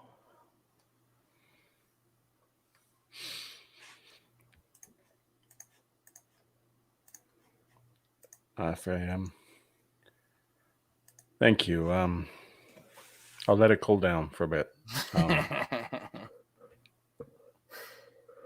But actually, I think what I'll do, retconning a little bit, I'll go to drink some, let it touch my lips, and then go, oh, that's hot. I'll let it cool. Okay. And you see some shuffling coming from that lit fire in the stairwell. And then several feet kind of move forward. And then through this doorway is this very misshapen little human with burnt flesh that looks like they're sewn into this walking throne of corpses. Hands and feet moving and projecting it forward. There are bones that are sticking out of where the knee should be sharpened with skulls attached to it. And this kind of misshapen form has several of these tube-like things sticking out of the head and into like this little boiler, which is steaming right behind it.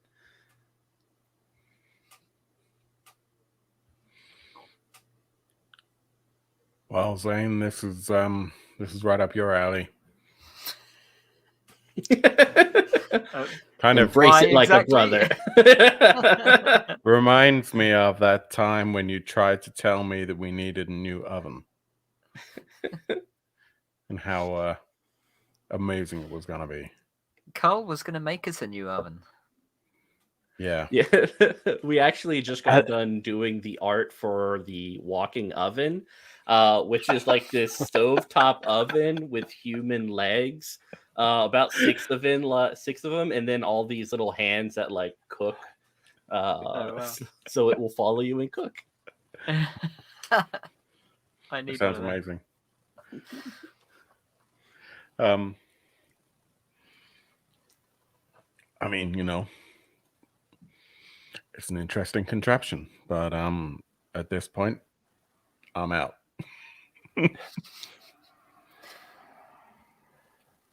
Well, we've come this far, haven't we? See what she wants at least. So, you must be the queen. It's an honor to meet you. It kind of looks at you, and you see it twitching a little bit, and almost like it was using a computer or something to speak. You hear almost this robotic, very apathetic voice coming from one of the flesh holes in the throne. So this little piece of flesh, almost like a human skin made into lips, starts moving up and down in a very like wet and moist way. As it says, yes, I am. This is my home. You are here in my home. You seek parley? ?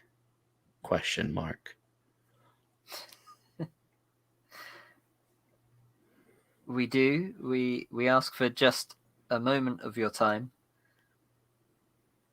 We're looking for our daughter. Time equals payment. Payment is fingernail. Give unto, and you can have 30 minutes. Fingernail.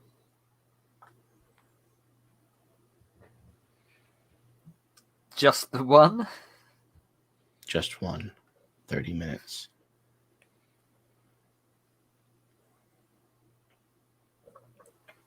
We don't even know if he knows anything. Maybe at the end, if we get something good. I mean, I'd give a fingernail to help find Lily, but I want to know that this guy can help us first. Sorry, is it a queen or a king?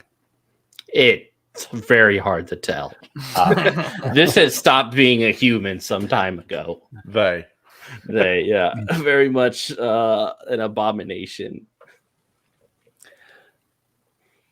I mean, if this thing can help, to get Lily back safe and sound, or at least find out what happened, fingernail grow back. Which one of us has got the nicest nails? You. I don't think it is me. I'm an engineer and a mechanic. I'm not entirely sure it is me. It's probably not any of us, actually. I'm a fighter. No. Carl's a kind of tinkerer. I'm like looking over at Zane's at the moment and noticing that they're nicely polished and little design on them. Little stars. Yeah, I've only just put my acrylics on, so it's not going to be me. Well, you've got a point, Carl. It might not know anything at all. And then turning back to her, it, whatever, I say, payment is fair, but payment is only fair if you have the information we need. We don't just seek time with you. We seek something specific, a person in particular. Others came before. You seek individuals. Did they? What individual were they seeking? Or which Unknown. individuals? 2 left. And how many came? If 2 left, how many came? 8. How many Where are the paid? other 6? How many paid? They all paid.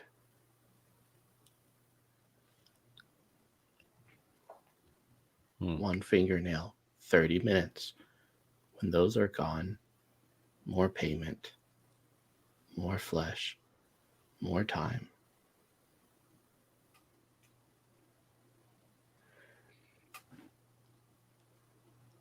I think I'll just literally just chomp down on a fingernail.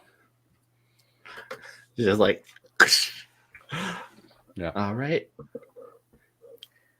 Yeah, I'm you presuming like. that's like an entire fingernail, not Yeah. just like clipping.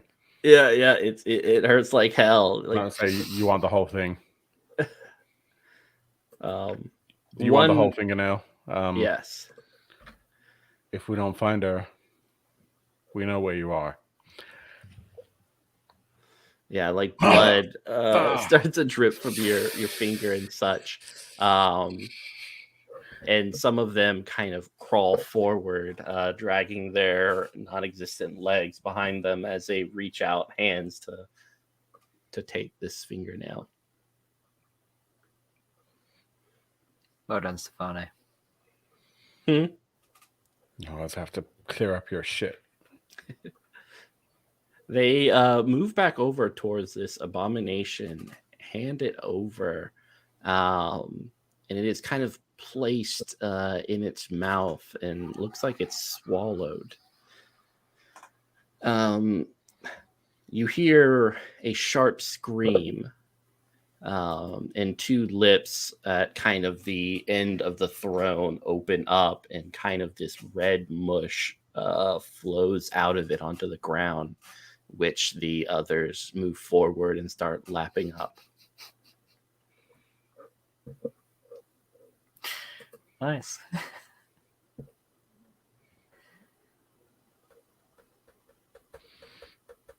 I'm like checked out at this point, and I just start muttering under my own breath. You mothers! I have to do everything around here: fixing the equipment, finding the daughter. Be better alone. and I'm kind of, applying pressure to the wound. Probably I've got like some kind of hank of fabric or something, and I'm just pressing it down, and it's not particularly clean, but it's not too dirty. It's better than I nothing. kind of walk to the back of the room, effectively, just trying to kind of literally walk it off. Yeah. You guys just watch as all these things continue to lap up this red mush.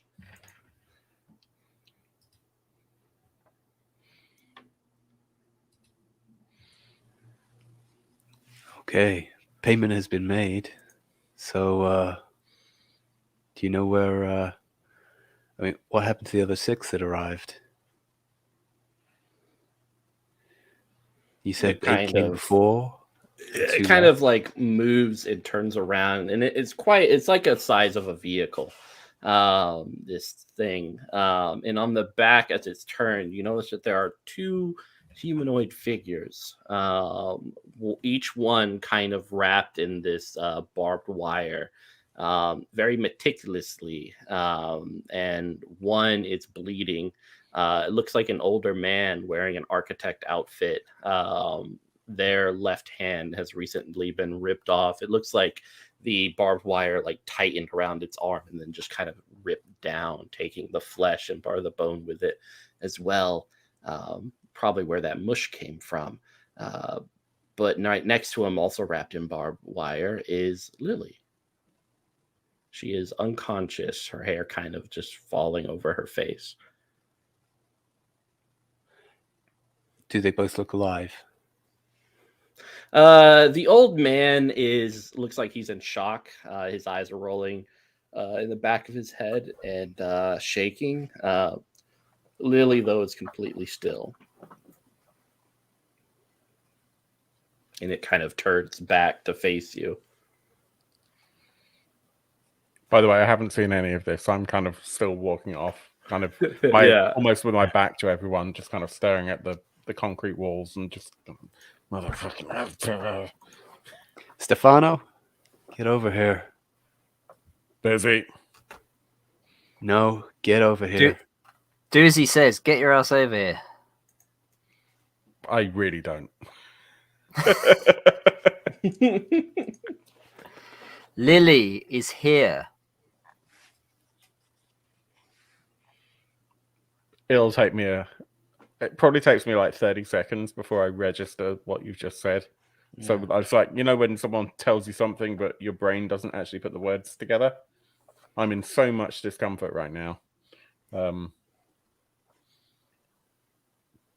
Effectively, sort of tiny, like a tiny little wound, but with so much intensity of pain behind it that yes, it'll take like probably 30 seconds, and then I'll realize. So, but you guys are used to me just being really pissy and grumpy and not responding for a while.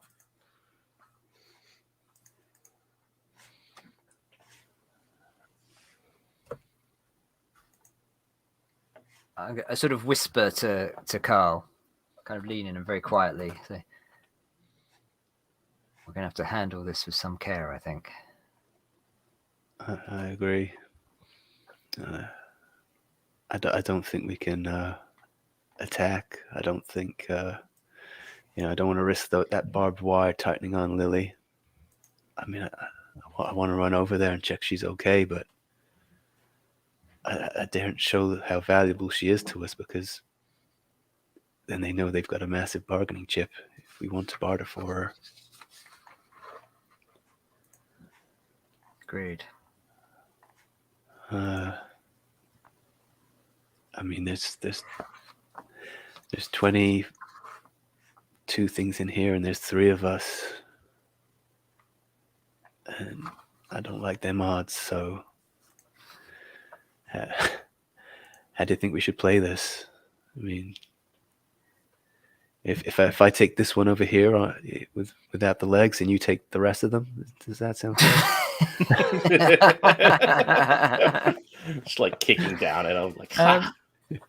Mitch, theoretically, if we could get close, from what we've just seen of Lily, if we could get close, how easy would it be to sort of disentangle her?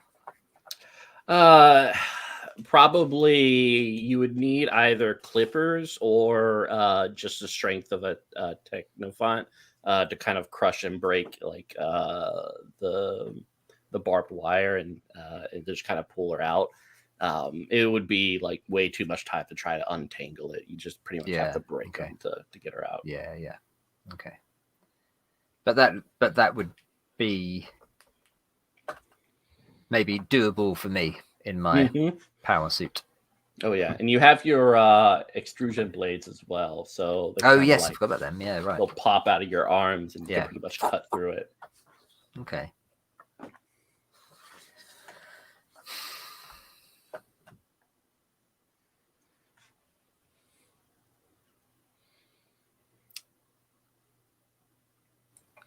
You suddenly all hear the sound of it's like something loud and heavy hitting the bonnet of a car, the front of a car.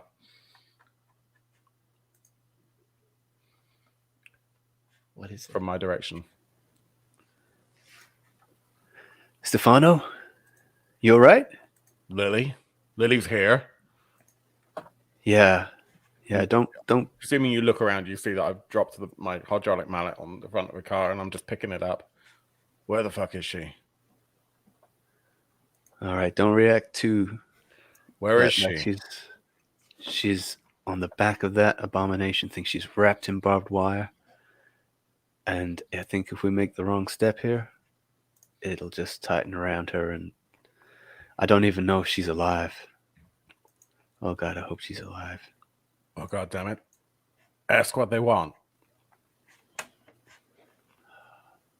I'm afraid to ask.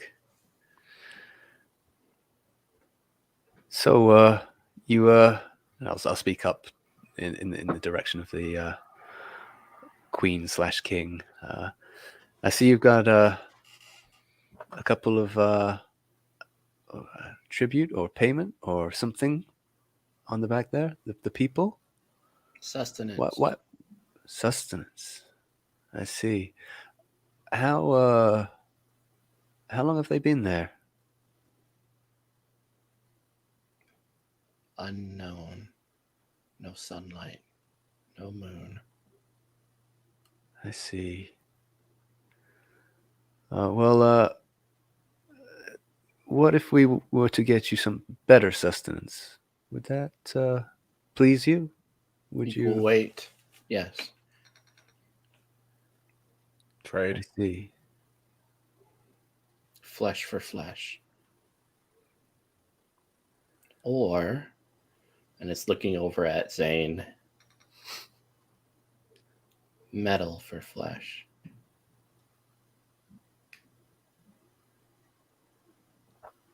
You want the armor? Correct.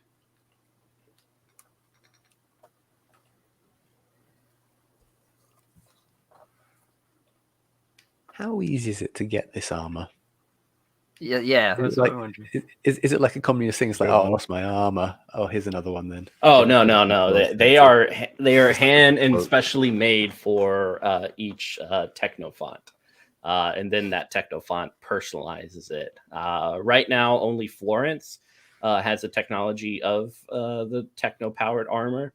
So yeah, it is very hard to, it's like a tank. If you come back and you're like, "Hey, Captain, I misplaced my tank," your captain's going to be like, "Well, what the fuck? It's a tank. You can't just misplace your tank. That is a very dangerous weapon to misplace." On the other hand, every life is super sacred. Mm-hmm. And so far as I'm concerned, this is not just any old life, but one of the most precious lives. So much though the idea of giving up my armor fills me with a kind of cold dread and takes away basically all of my kind of special abilities and skills. It's got to be worth it for Lily. this is what I'm thinking. But what I say maybe is, this is a very high price. You must know that this armor is very expensive, hard to make, takes a very long time. You can find sustenance easily with all your helpers. Sustenance. You wish to take our sustenance, you must replace it. Flesh or steel, we care not.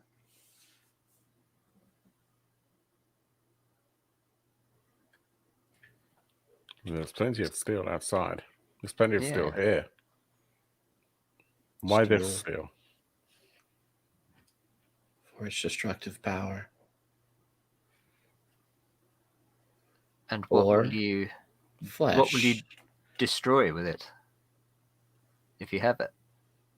It would make hunting easier. It would. We will also take that one, pointing at Carl, if you do not want to bring more flesh.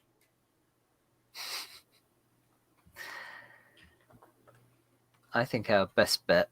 I don't know. What do you think? Do we go? Do I just give him the armor? The girl at the border. What about her? For Lily.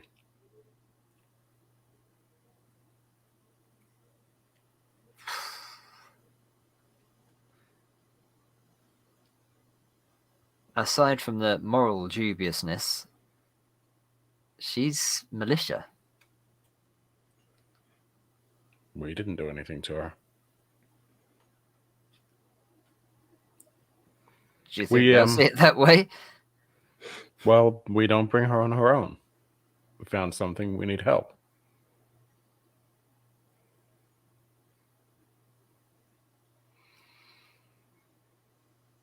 Can you defend yourselves?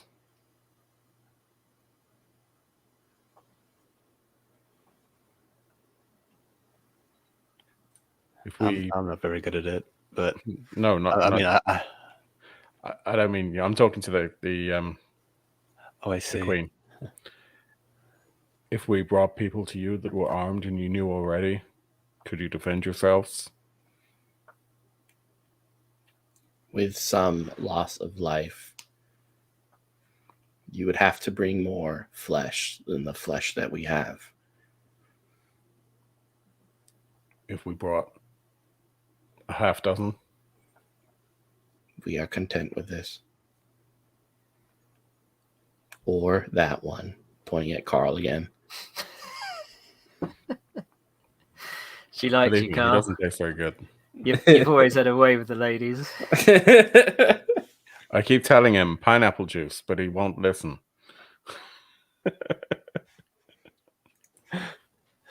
Don't leave me down here, guys. I mean, you know, let's get Lily out, but don't leave me down here. You see one of the legless creatures kind of looking at Carl and waving while smacking her lips. I mean, they've got good taste. I mean, I'll give them that. I'm going to ask her it. What is it you say that the armor would help you hunt, and I agree. But what is it that you would normally hunt? What is there out here? Anything. Flesh moving about on 2 legs, sometimes 4. The occasional 3.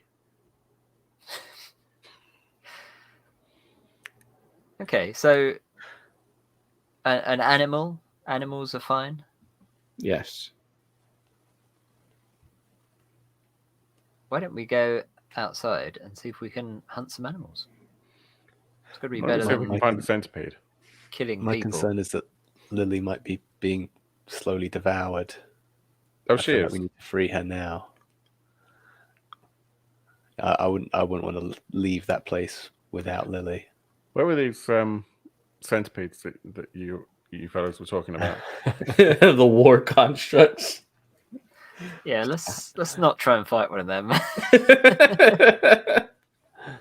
They've got the word war in their name. What's that good for? Absolutely nothing. Absolutely nothing.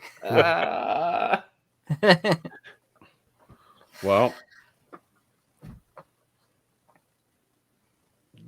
you guys sorted out between you. I've given you my suggestion. We go find the militia over at the border and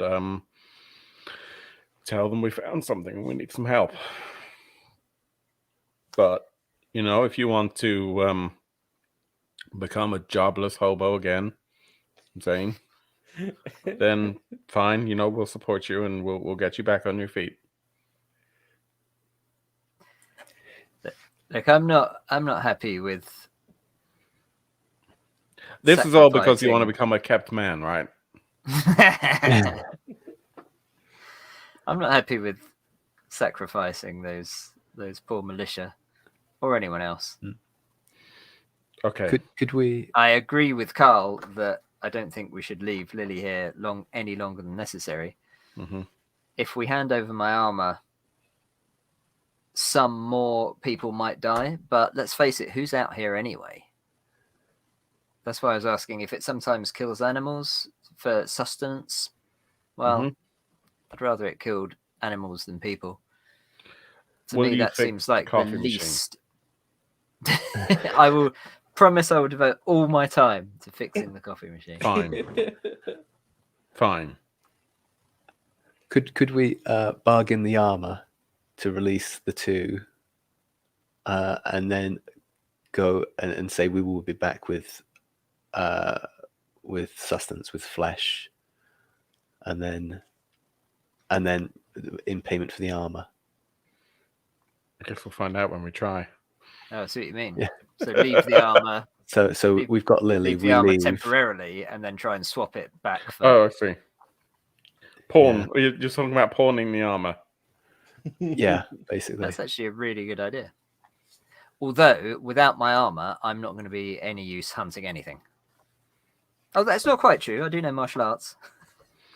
Show me. Kung Fu Panda 4. Yes. Starring Billy Zane. I think that's a really good idea, Carl. I think that's the best idea yet. Yeah. Let's that way put it to the Queen. So, we have a suggestion. I'll edge closer, very tentatively.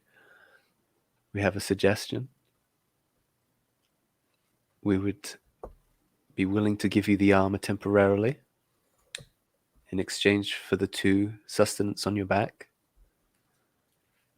And then we will return later with more sustenance to retrieve the armor. The armor is very important to my friend here. He needs it. But we will bring back flesh, double the amount as we will be taking from you. And you will have the armor in the meantime. Go ahead and make a manipulation. The more successes, the better this deal will pan out. Oh, gosh.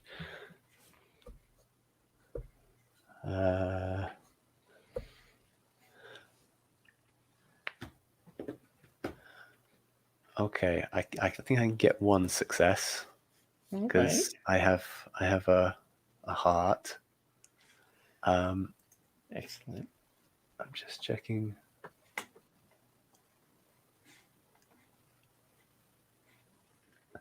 No, it's just I had my queen as well. I was just checking that I couldn't do anything with that. Oh, yeah.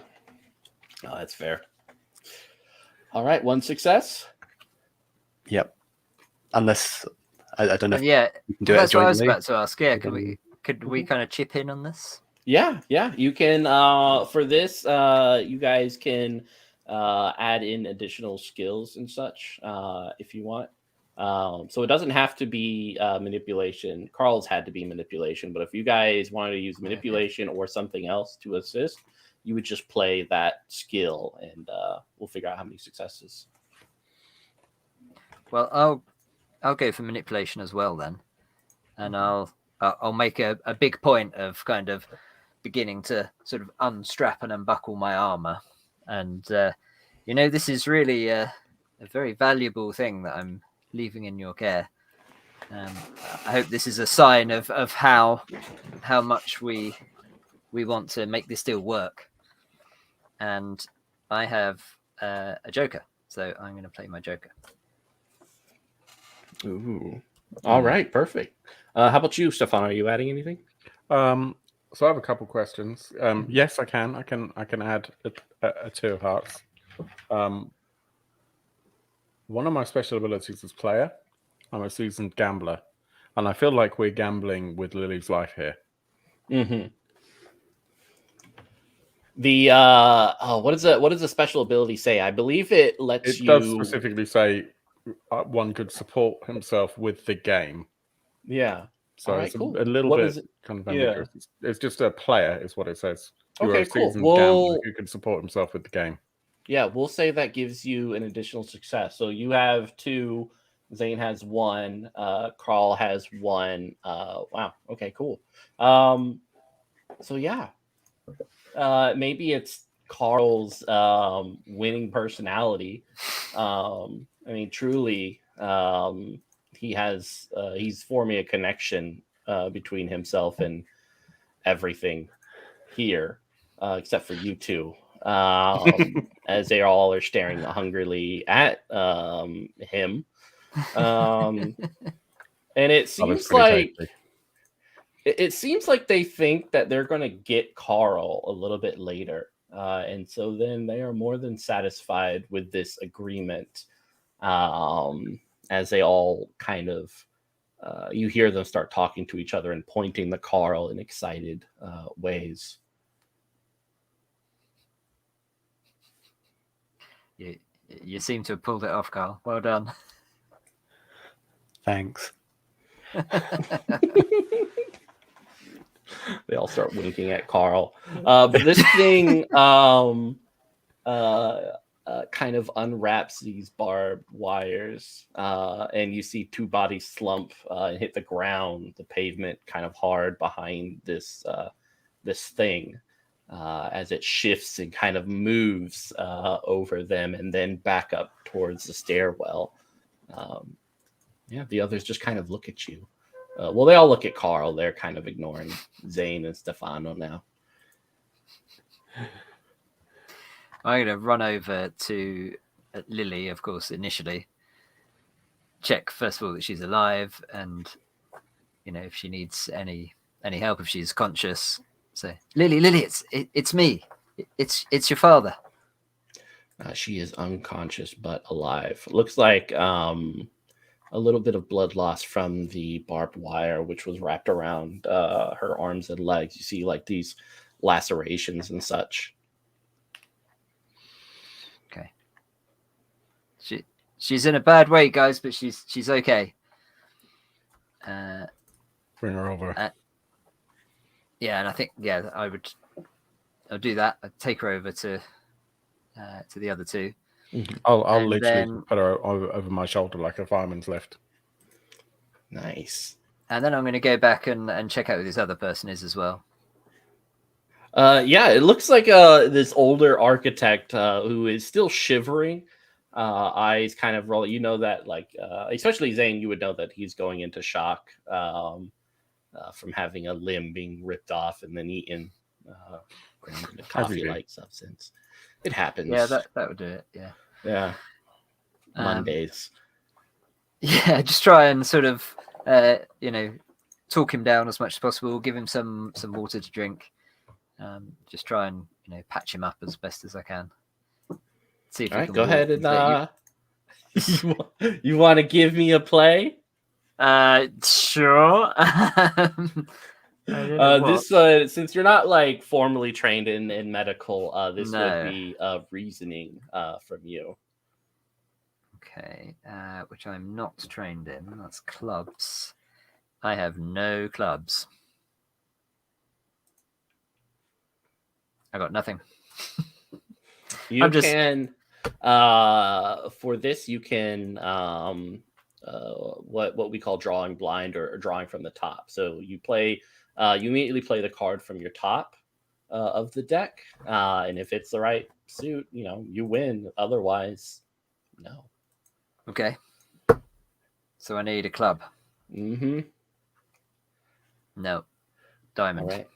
Yeah, he's bleeding out. You can kind of see the shock and his body's inability to handle what's happening as he starts to slip away from you, slowly but surely. I just I kind of lay him gently down. No, actually, I'm not going to leave him here for these things. I don't lay him down. I pick him up. I carefully pick him up. Mm-hmm. And I start walking over to the others and sort of towards the exit. And I just kind of shake my head. He's gone. But I'm not leaving him here.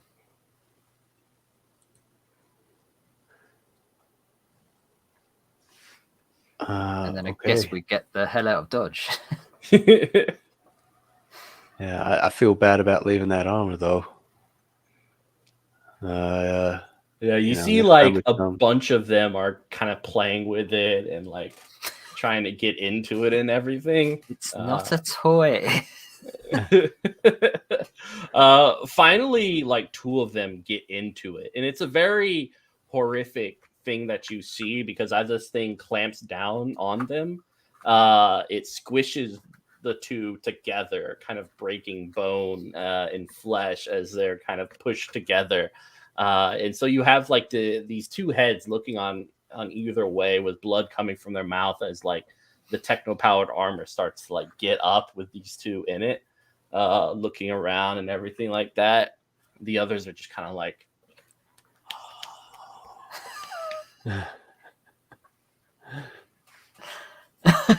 God. Okay, let's get Lily out of here first. Yeah, the problem for another day. She's great, huh? I think so. Just sitting around, standing around, just watching when we could just be leaving. Yeah.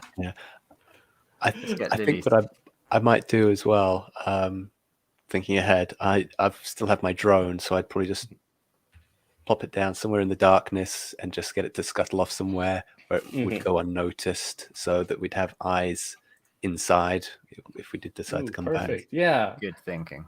Yeah, as you guys are going up, you hear a loud crash. And Carl, you can see through your Nintendo DS that the one with the armor like picks up a vehicle and then just throws it clean across the parking lot into another car, crushing it and smashing it. And all the others are just like,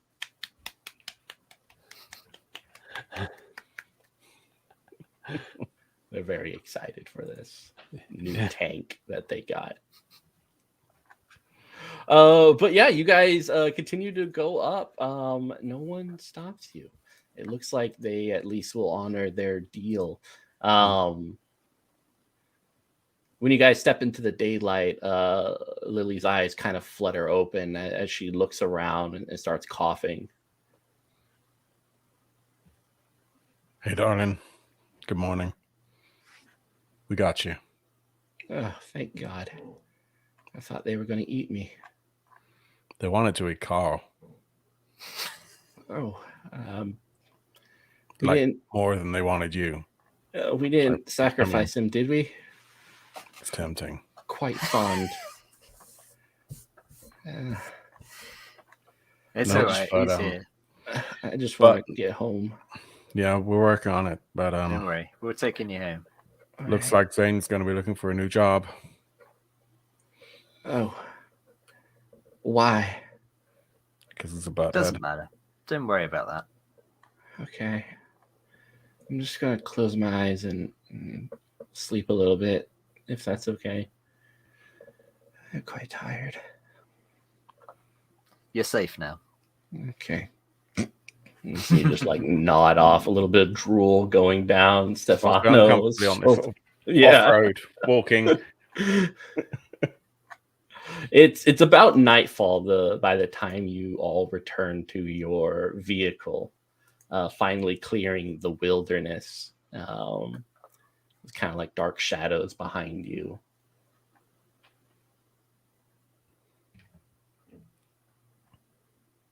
Just heading home. How Hmm. I don't know how much does Lily need medical attention? She looks kind of malnourished, and that's probably it. And then a lack of sleep. Yeah.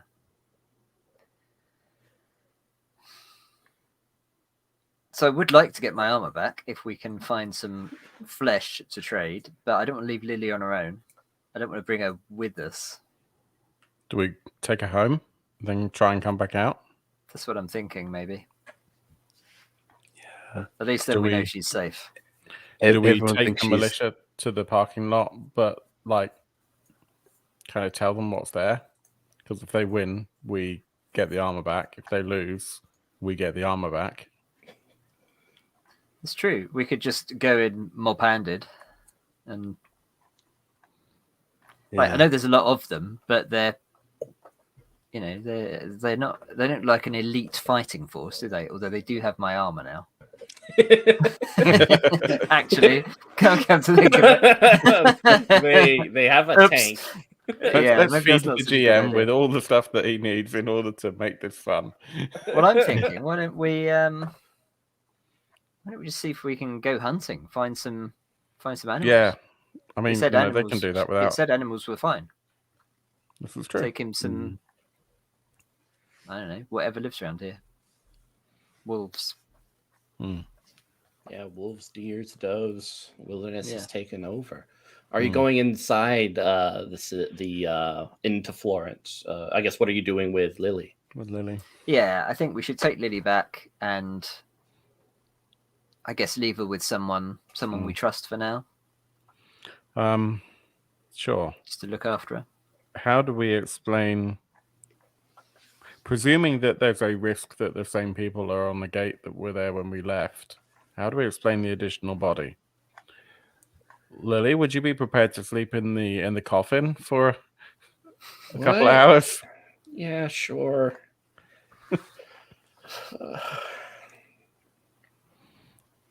They're not going to be paying much attention anyway, are they? They weren't particularly suspicious or anything. Mm-hmm. Yeah, okay. They You looked didn't tired really when we pay left. attention yourself, did you, Zane?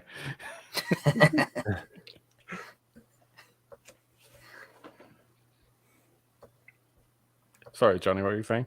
I was just saying they looked tired when we left. They must be double tired now if they're still on shift. Well, They're probably hardly able to keep their eyes open, let alone notice. You bother to start checking coffins and yeah, unless it stuff. was the end of their shift and now it's the beginning. True. You know, some people. She didn't strike me as a night shift kind of person, but it's a I possibility. don't know. Well, either way, we gotta go home. Maybe Lily can fix the coffee machine. Oh no, wait, it's your turn. It's your job. Yeah. What do we need to do now? Let's hide her in the coffin then, just for now, just as we You're go. going to hide her in the coffee machine. Yeah. Like yeah. 3 men come out of the wilderness and put just a woman into a coffin. It's like, all right, stay in there. It's fine. As you guys head over to the Citadel. Strangely, the kind of short-haired blonde woman is still there. She has like this mug of this coffee, which really isn't coffee. No one has really figured out what exactly coffee is nowadays, but it's not coffee. But regardless, like she looks over at you kind of sleepily and she's like, "Hey guys, welcome back. How was the oh yeah, how was it?" Well, funny you should ask. Uh-huh. We I tell you what, we're gonna go home and freshen up, and we'll come back and tell you all about it. I'll be gone by then. I'm gonna go home and freshen up or die, one of the two. probably die. Huh. Well, in that case, let's just say we're all very tired and very happy, and we'll just leave it at that. Okay. Yeah. Well, welcome back. Thanking you. Happy When for are you y'all. back on? Probably like tomorrow or around 12. You want some gossip tomorrow? Yeah, that'd be awesome. Thought you might be into that. Of See you at course. noon. We'll bring coffee. Okay, awesome. No, bagels? Yes. Wow. Is this a date? I look at Carl and Zane. I'm down with it if it is. I mean, yeah. It's been a while. I just shrug. All right. Cool. Sure. Wear your best armor.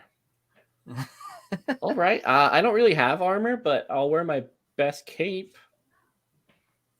That'll do. Awesome. Okay, cool. She sips more of her coffee. All right, let's go and get Lily to somewhere safe. You guys return home, dropping Lily off. Do any of us have any family of our own here? Like aside from Lily, how does it work? I mean, is there any Yeah, I chance mean, any of us have got parents here? Yeah, it's kind of up to you whether your parents are still alive and around. Yeah. You also might have friends or something you could drop Lily at.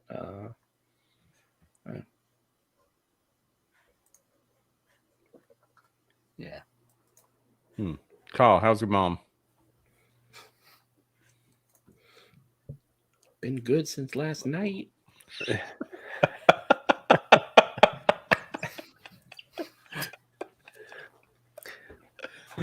Why would you bring that up, Stefano? You know she disowned me after I met you. She didn't disown me though. All right. Lily, you awake? Yeah, I'm awake. We need to head out after we drop you off. Do you want to go and see Jilly, or do you want to go and see Pete? Where are you guys going? Groceries.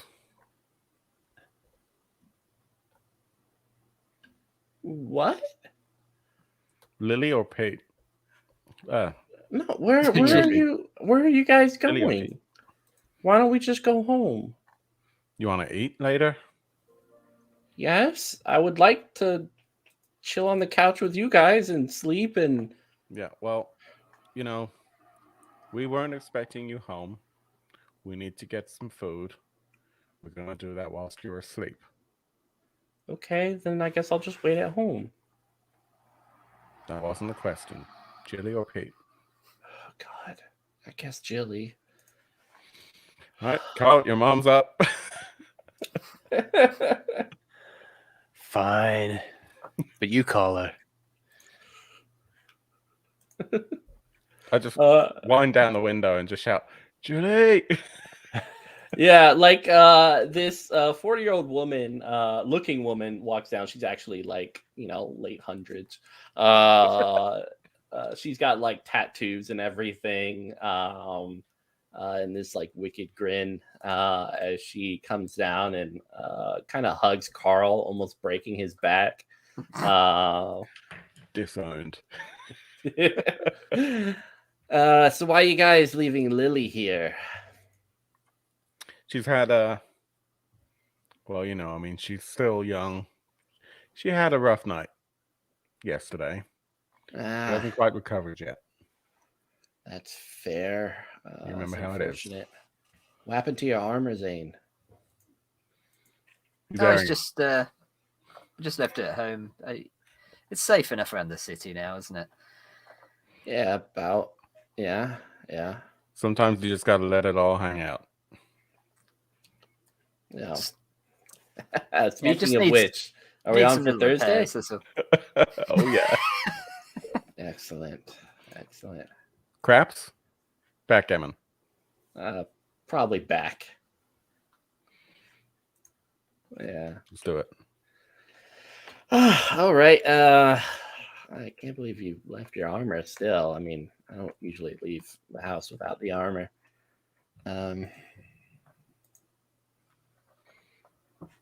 Back in like tomorrow, I think. What do you think, guys? Yeah, be low enough. You could look after her until tomorrow. Yeah, I can. Tomorrow, early evening. And if you got any red meat, she's it doesn't have to be real, but Not really, no. I mean, most of the stuff we have are potatoes and corn and a mishmash of the two. So I can get you a corn steak or a potato steak. I'm sure she'll be fine with either of those. Okay. And yeah. She's gonna be tired. Let's put it that way. So yeah, All right. but she'll be good. Well, I will make sure she's taken care of. Thank you.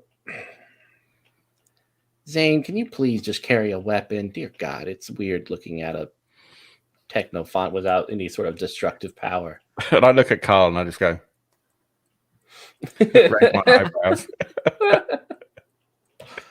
Your mom.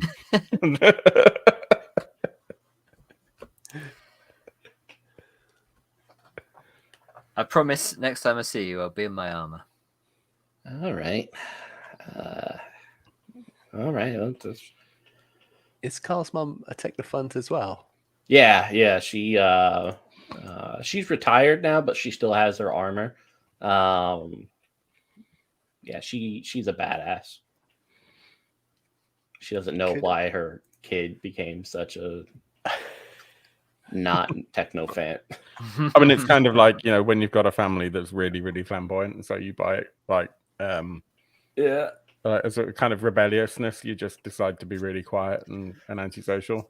You're like, Mom, I want to play video games. Stop playing video games and go out there and kill something. Yeah. Go fight monsters, damn it. Yeah. And is the armor interchangeable? I know you said it was highly personalized and custom made, but could it be lent to Zane? Just for I mean, usually it's a little bit uncomfortable, but yeah. I did not even think of that. That's a great idea. Just wondering if, Hey, Mom, can Zane borrow your armor? I mean, sure. I've made some very different alterations to it, so I don't want to be judged. But sure. I'm not going to say thanks. what's into mind. Thanks, Julie. You're a star. Please call me Mom. No. Thanks, Mom. Thanks, Mom. And she'll lead you guys to her armory. So she kind of hits like this dresser and it opens up and you see like this red armor with like shark fins on the arms and the back. It's got like human teeth kind of embedded into the metal with like these slash marks and everything and this rustic red paint.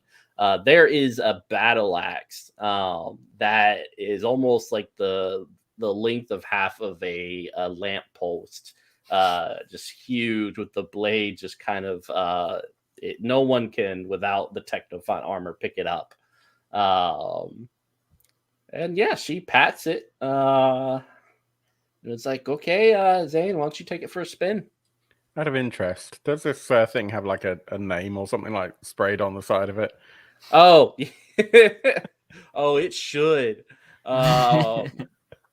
Sharknado. It's like a little tornado with Sharknado written on the side of it. Cool. Don't worry, I'll look after her. You better. I've killed so much with that. It's almost drenched in blood. Kind of got the impression it's almost sticky. It's like it's been lacquered. Yeah. Yeah, that's why it's red. It's not painted red. It's kind of blood red, and then they just lacquered to keep it on there. Yeah. Are you stepping into it and getting it, or are you just going to carry it? I think why not step into it?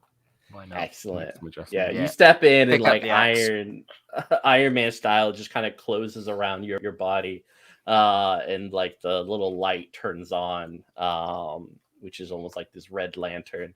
As you feel everything start to move, the boiler on the back starts to shake from all the power as you stand up and pick up this epic axe. You notice that there is a vibration coming from the bottom. Usually where Your you voice goes up an octave. sit, yeah, it's kind of awkward, but yeah. Oh, I like it. Yeah, Mike, I what have know. you done with it? It helps for the fight. It makes you remember what you're fighting for. All right, you kids have fun with that destructive piece of tech. See you later. Make good choices. Bye, Mom. Thanks. Bye. See you later, Right. Jilly. Plan B, forget hunting. Let's Oh, we're not. take the militia, tell them what's really happening, see if we can persuade them to come with us, and How's the how's it fit? just go and take the armor back. Yeah. How does it fit? You look great. Thanks. So it's Maybe. it's a little bit loose, but it's fine. Yeah, it's like it's you feel like these leather when you got in leather balloons inside of it blow up and kind of fill in the space around you. But there's meant to be a lot more space around the chest area, so you got to cut this loose like part where your body just kind of moves around and bruises itself if you like move too quickly. It'll work. You're not getting in the car dressed like that. You don't match. You don't. We got wheels on the bottom. We can like drag you along. You have technofont movement, so you can run as fast as a vehicle. You just have to put a pellet into the arm thing to deliver it into the boiler. Alternatively, if you've got wheels on the bottom, we can just drag you along and be like Or just drag Zane along and not worry about the wheels. I mean, it's not like he's gonna have damage. It's just like smashing up the road. Or I could just get in the car. you know, I took out half of that suspension just for you. Put in that damn lowrider kit. Mhm. Come on, we're gonna get my Come armor on. back. Yep. Are So we'll we head on are we back. going back to that? I mean, I guess it's still night at this point. Yep. And the Yeah, that's blonde Might militia sit lady, there. has she gone home? Was she about to I head mean, home when we were- Yeah, she's about to. So we rock up. Yeah, she waves. Hey, What's up? You guys want Um, to do it now? I'm not ready. I'm kind of tired. so we may have been a little disingenuous. Okay. I mean, these are my husbands. Don't get me wrong. Okay. Well, that's important. Yeah, and you are super cute. But Thank you. so we've got a daughter. She went missing. We found her. We brought her back, and well, long story short, there are a bunch of flesh-eating abominations that abducted her, and we kind of want to take them down. All right. Kind of the abbreviated version. Have you brought this to the attention of the Citadel? I'll be honest. None of us are a militia or really know the best path to take, but I'm kind of concerned with the bureaucracy that it would probably take too long. Yeah. So I wondered if you might have some friends and we can just give them a shakedown.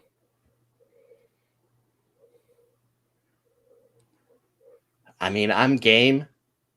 I can get some friends, and yeah, we can meet you up. And if we want to roll under the shadow and do some good, yeah. Cool. And don't get your hopes up about the gelato place. It's closed. Damn it. Too late.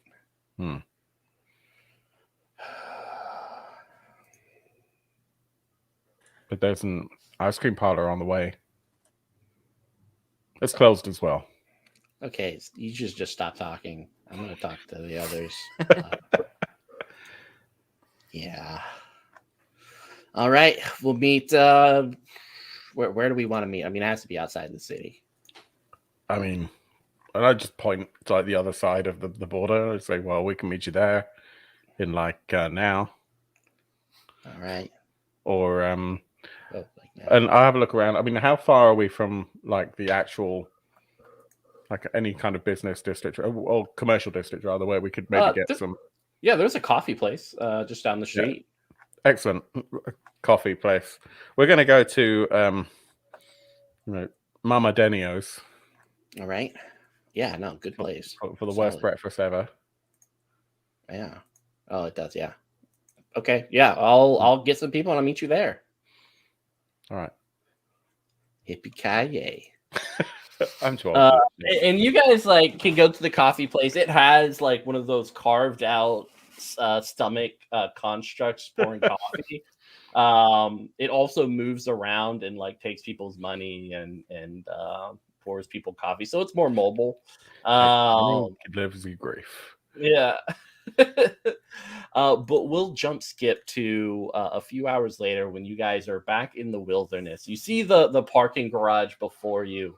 And you have like 4 militia, each of them out of uniform, carrying what looks like these blunted swords, as well as these very large tonfa-like whistles, kind of reeling and ready to go. The one that you had been talking to, the one with the short blonde hair, has like this bandana, red one, wrapped around her head.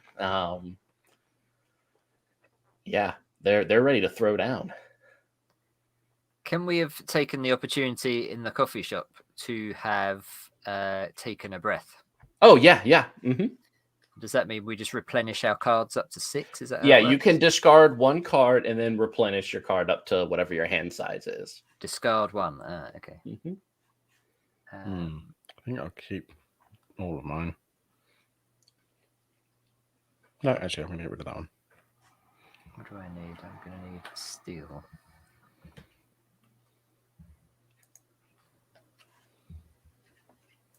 Oh man, that's a terrible hand. Would I use? So if I'm going to use this armor, would I be using gear? Mm-hmm. Okay, so I want to keep gear then. Yeah. I drew my king. All right. What do you want? Trauma or to fail horribly? I think at this point, trauma. Yeah, that's fair. All right, you get a trauma in whatever suit is it the king is in. Okay, it's a diamond. Yeah, and describe what does this look like? Something to do with the fact that the suit doesn't fit. Yeah, that's what I was thinking. Yeah, so steel is physical. So Mm-hmm. I think maybe something. Maybe I don't know. I'm trying to imagine how the suit would work. If it's got kind of buttons to control or something, I either press the wrong button. Yeah. Or maybe something malfunctions and maybe the boiler kind of overheats and a jet of scalding hot steam kind of blasts into the inside of the suit. Yeah, I mean, or the vibrator is set up all the way up to 11. Yeah.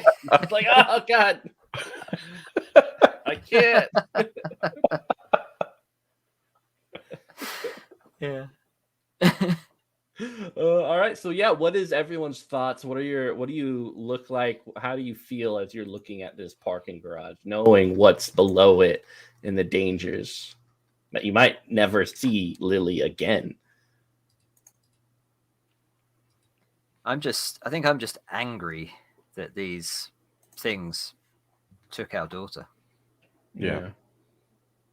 More than anything. I'm not really feeling scared, I don't think. Just angry. I want to make sure it doesn't happen to anyone else. I think it's a very sort of personal thing, sort of that they were going to eat our daughter. That's really a horrible thought.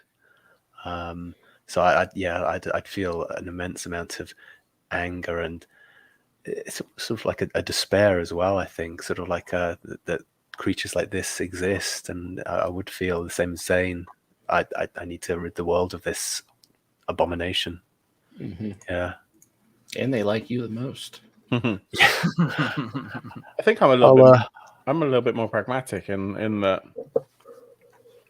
I mean, I wouldn't go out of my way to want creatures like that to survive, but at the same time, life is life, and now they do. So, we treat cattle with as much respect as they treat humans, and I'm a little bit pissy that they took our daughter. That's not good, but that's objectively. I mean, they had to eat.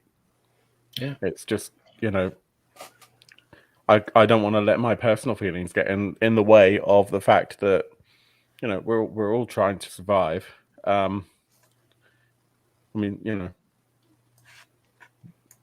that said, most of militia are idiots.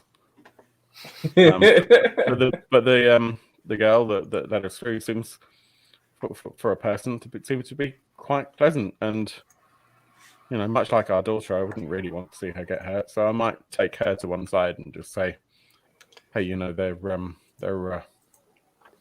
pretty tough. I'll make sure that your friends get a good hit on them beforehand,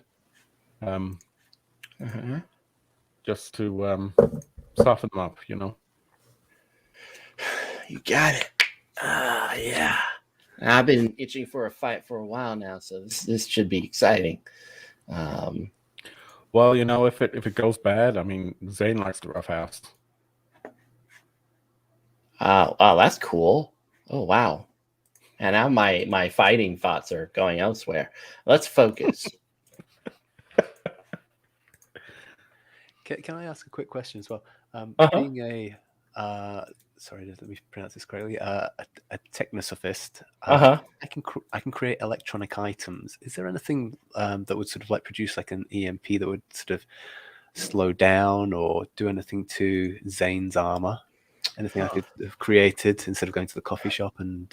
Yeah, definitely. You could probably like attach something to the armor to just kind of send like bolts of electricity into whoever's inside of it, as well as messing up with some of the wiring inside. Oh, that sounds cool. Yeah. Do I need to do successes with that? Yeah, you do. Yeah. Mm-hmm. Let's get some gear successes for that. But it's probably electronics. Or unless you see something else in there that works. No, that probably works for me. Electronic assembly, I've got so gear. Do I need to do is it just one success or multiple? The more successes you put in it, the more damaging it will be.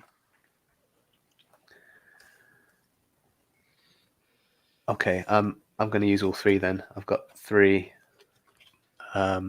Remember, you can only use 2 cards if you're trained. Though you could get 2 successes if you get if you put 2 gear suits, and then they both also add up to 8. Sorry, explain that to me again. So the suit successes and the numeric successes stack. So if you are trained in that gear skill, you could put 2 cards down. So let's say you have like a 5 of spades and like a 3 of spades. That would equal 8 to give you 1 success. And then each card is also a spades, which would give you a suit success, which would equal 3 successes total. So that's kind of how you can bump up if you're trained into some pretty good successes. That's lovely. That's exactly what I've got. So I've got 4 of spades, but oh, sweet. I'll use them. This thing's a bomb. It's legit, just a bomb. Yeah, it's horrific. It's not designed to damage the armor. Don't worry, Zane. It's just to disable it, sort of make it less effective in combat. At worst. So Excellent. All right. And whilst we're doing that, or maybe before even, or maybe I'll slip away for an hour or something, knowing we've got a little bit of time. I would like to create a compound, maybe like a grenade. Yeah. This is where I'm going to kind of go a little bit against everyone else, having discussed my kind of vague apathy, or misanthropy, to be more accurate. I'm presuming that I have a good idea of what the militia's armor is made of. Yeah, they don't really have armor. More so just like a military or like old style police uniform with a cape. Okay. Yeah. So what would they use to protect themselves from harm? Nothing really. Okay. Yeah, because that's fine then. In that case, yeah. I'm going to create a compound that corrodes flesh, and I'm going to like an acid that has a short time, like a molecular acid from Alien, that sort of thing. Yeah, but something that will only like stay atomized for like 30 seconds and then it'll decompose, denature. Okay. There's a couple of grenades. I'm going to give them to the militia to take down, and I'm going to tell them exactly what it does. But I might mislead them about how long the timer is. Yeah. So I'm going to say, like, it'll go off 5 seconds after you pull the pin, but it won't. It'll go off immediately. Holy shit. Okay. Yeah. No. That's fair. But I'm obviously hence I'm kind of keeping that girl back. Yeah. So you guys take your first steps into this parking garage. The shadows very dark, and you kind of hear your footsteps echoing throughout the whole place. It's eerily quiet, and those around you are kind of clinging to Zane or hiding behind Zane to use the tank and such. It's almost very hard to carry the axe. Like, you can't carry it upright because it'll just scrape on the ceiling. So you have to hold it like sideways as you're going along. And that's when you kind of hear like the scratching noises and like the moist sound of meat smacking against meat as you hear like lightning come from outside and the rain starts to fall just outside through the viewpoint at the parking garage. Whatever happens tonight, it's gonna be a fight, and definitely some people will die, but at least some people will be safer for it. And as you guys continue to go down, you hear the heavy footsteps, the Zane's armor coming forth, those two heads smushed together, ready to go. And that's where we'll end it.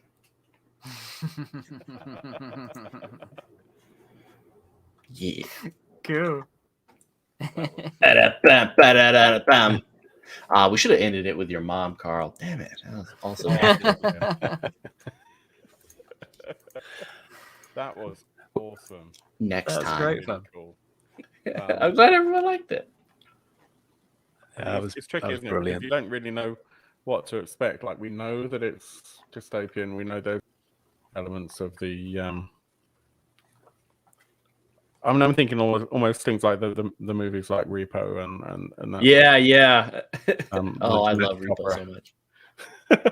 And Repo Men and Repo Man, because there's so many that have that title. But yeah, I thought that was amazing. Damn you for taking my money preemptively. Damn right. Guys, what did you think?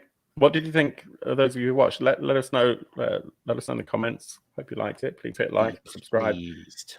Neil, Johnny, how did you find that? Amazing. Yeah, really good. And I love that ending it there, Mitch, was great. That kind of ending on a cliffhanger. That was cool. Yeah. I didn't have the heart to kill you guys. Watch. I love the world. It's really cool. Yeah. And the constructs. Kind of well, obviously horrible. Yeah. but kind of cool as well. But you felt it as well. Like you say, I felt uncomfortable. I almost sort of clammed up. I think when we were down in that garage, and it's like, what do we do? We've got such a terrible situation here. What decision do we make? It was really quite powerful. Thank you. Whichever decision you make is probably going to be the wrong one, but you have to do something. Yeah. Yeah, that's right. Yeah. A lot of bad choices ahead. But fun choices. Yeah, it was great. It's really hard to play a misanthrope as well when you're a family man as well. You're like right. you're that apathetic, like I'll kill everyone type of dad except for my daughter. Exactly. But everyone else, go fuck everyone yourself. else. Yeah. I don't really like people, but she's all right, and I guess you two are all right as well. But sometimes, no. Yeah, it's probably like the most romantic thing you've said to anyone, especially like to your husbands. You're like, you guys are all right. Like, post hanging out, a good time. You're laying on the bed and you're like, that was okay. I don't want to kill you right now. Yeah, I'm less inclined to kill you than normal. Exactly. I like you slightly more than the broken coffee machine right now. Exactly. Oh, that coffee machine. I would. One day I want to do a cosplay of the coffee machine at a convention. Is that actually something in the book? Yeah. We have. I presume that you'd ad-libbed that. Amazing. We also we have a picture of the moving oven, and then we also have a picture of the shoulder assisting backpack, which is a backpack with a construct arm attached to it with a syringe on its finger. So if you ever experience physical trauma, it pricks you with it and like gives you the adrenaline you need to overcome. It can also hold coffee too if you're just walking. So it's a nice little arm backpack. Form of hot beverage. Mitch, just take a couple of minutes to remind people a little bit about where we're at with the campaign, what's actually happening right now, and if people have not seen Necrobiotic before, what they can do to join in. So right now we are coming to the end of pre-orders because I just got most of the layout a couple of days ago. So I'm going to do a look over sometime this weekend and next week because the text is done for the most part. And so we're looking in the next couple of weeks to shut down pre-order, charge the cards, and send it over to be printed. We even have our custom card specific for Necrobiotic about to be printed. So definitely grab those because our hope is at conventions to have custom cards that you can then put into your deck so that when you go home and you play in a campaign, be like, I accomplished this, and this is a special ability that I got from the convention. It should be a lot of fun. You're going to attend some of the UK conventions, right? I'm hoping. So, I need to pop over. It's my goal. You need to. We have the UK Games Expo, which is. Say again, Johnny. Just as a coffee machine. Yeah, just Yes. So we have laid down. I have it all planned out. Like cut a hole in a table and just put my body through it, so you can only see my torso, and then just kind of add more depth to it, so you can have a carafe of coffee on me, and just serve coffee to people. That'd be incredible. So I mean, in terms of UK conventions, we have two major conventions every year: the UK Games Expo in the middle of the year and Dragon Meet at the end of the year. Dragon Meet currently is only a one-day event. I do know they're talking about extending that to 2 days. They need to one-day event. Well, the thing is, it's a really high quality event, and Mm. by it being only one day, you know exactly what you're going to get. Whereas when you go to 2 days, there's a chance that the second day won't be as good because there's a really high bar for it. Yeah. So they want to just make it really impactful. But I think that will probably happen. And I know they're talking about changing venue in the next couple of years as well. UK Games Expo is a 3-day event, and it's usually my birthday over that weekend, so you have to come down so that we can have some beers. Oh, heck yeah.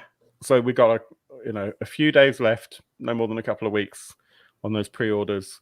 I have got a link here, so if you are interested in that, then the link is right here, necrobiotic.backerkit.com. Yeah. If you're not already a backer, then right down at the bottom of that page, there is a pre-order link, which then takes you to the hosted. Yeah, and it's the only time that you can guarantee the special edition, which is gorgeous special leather-bound special edition with gold foil, done by Jessica Fong, who's just amazing. So, have you got any proofs of that yet?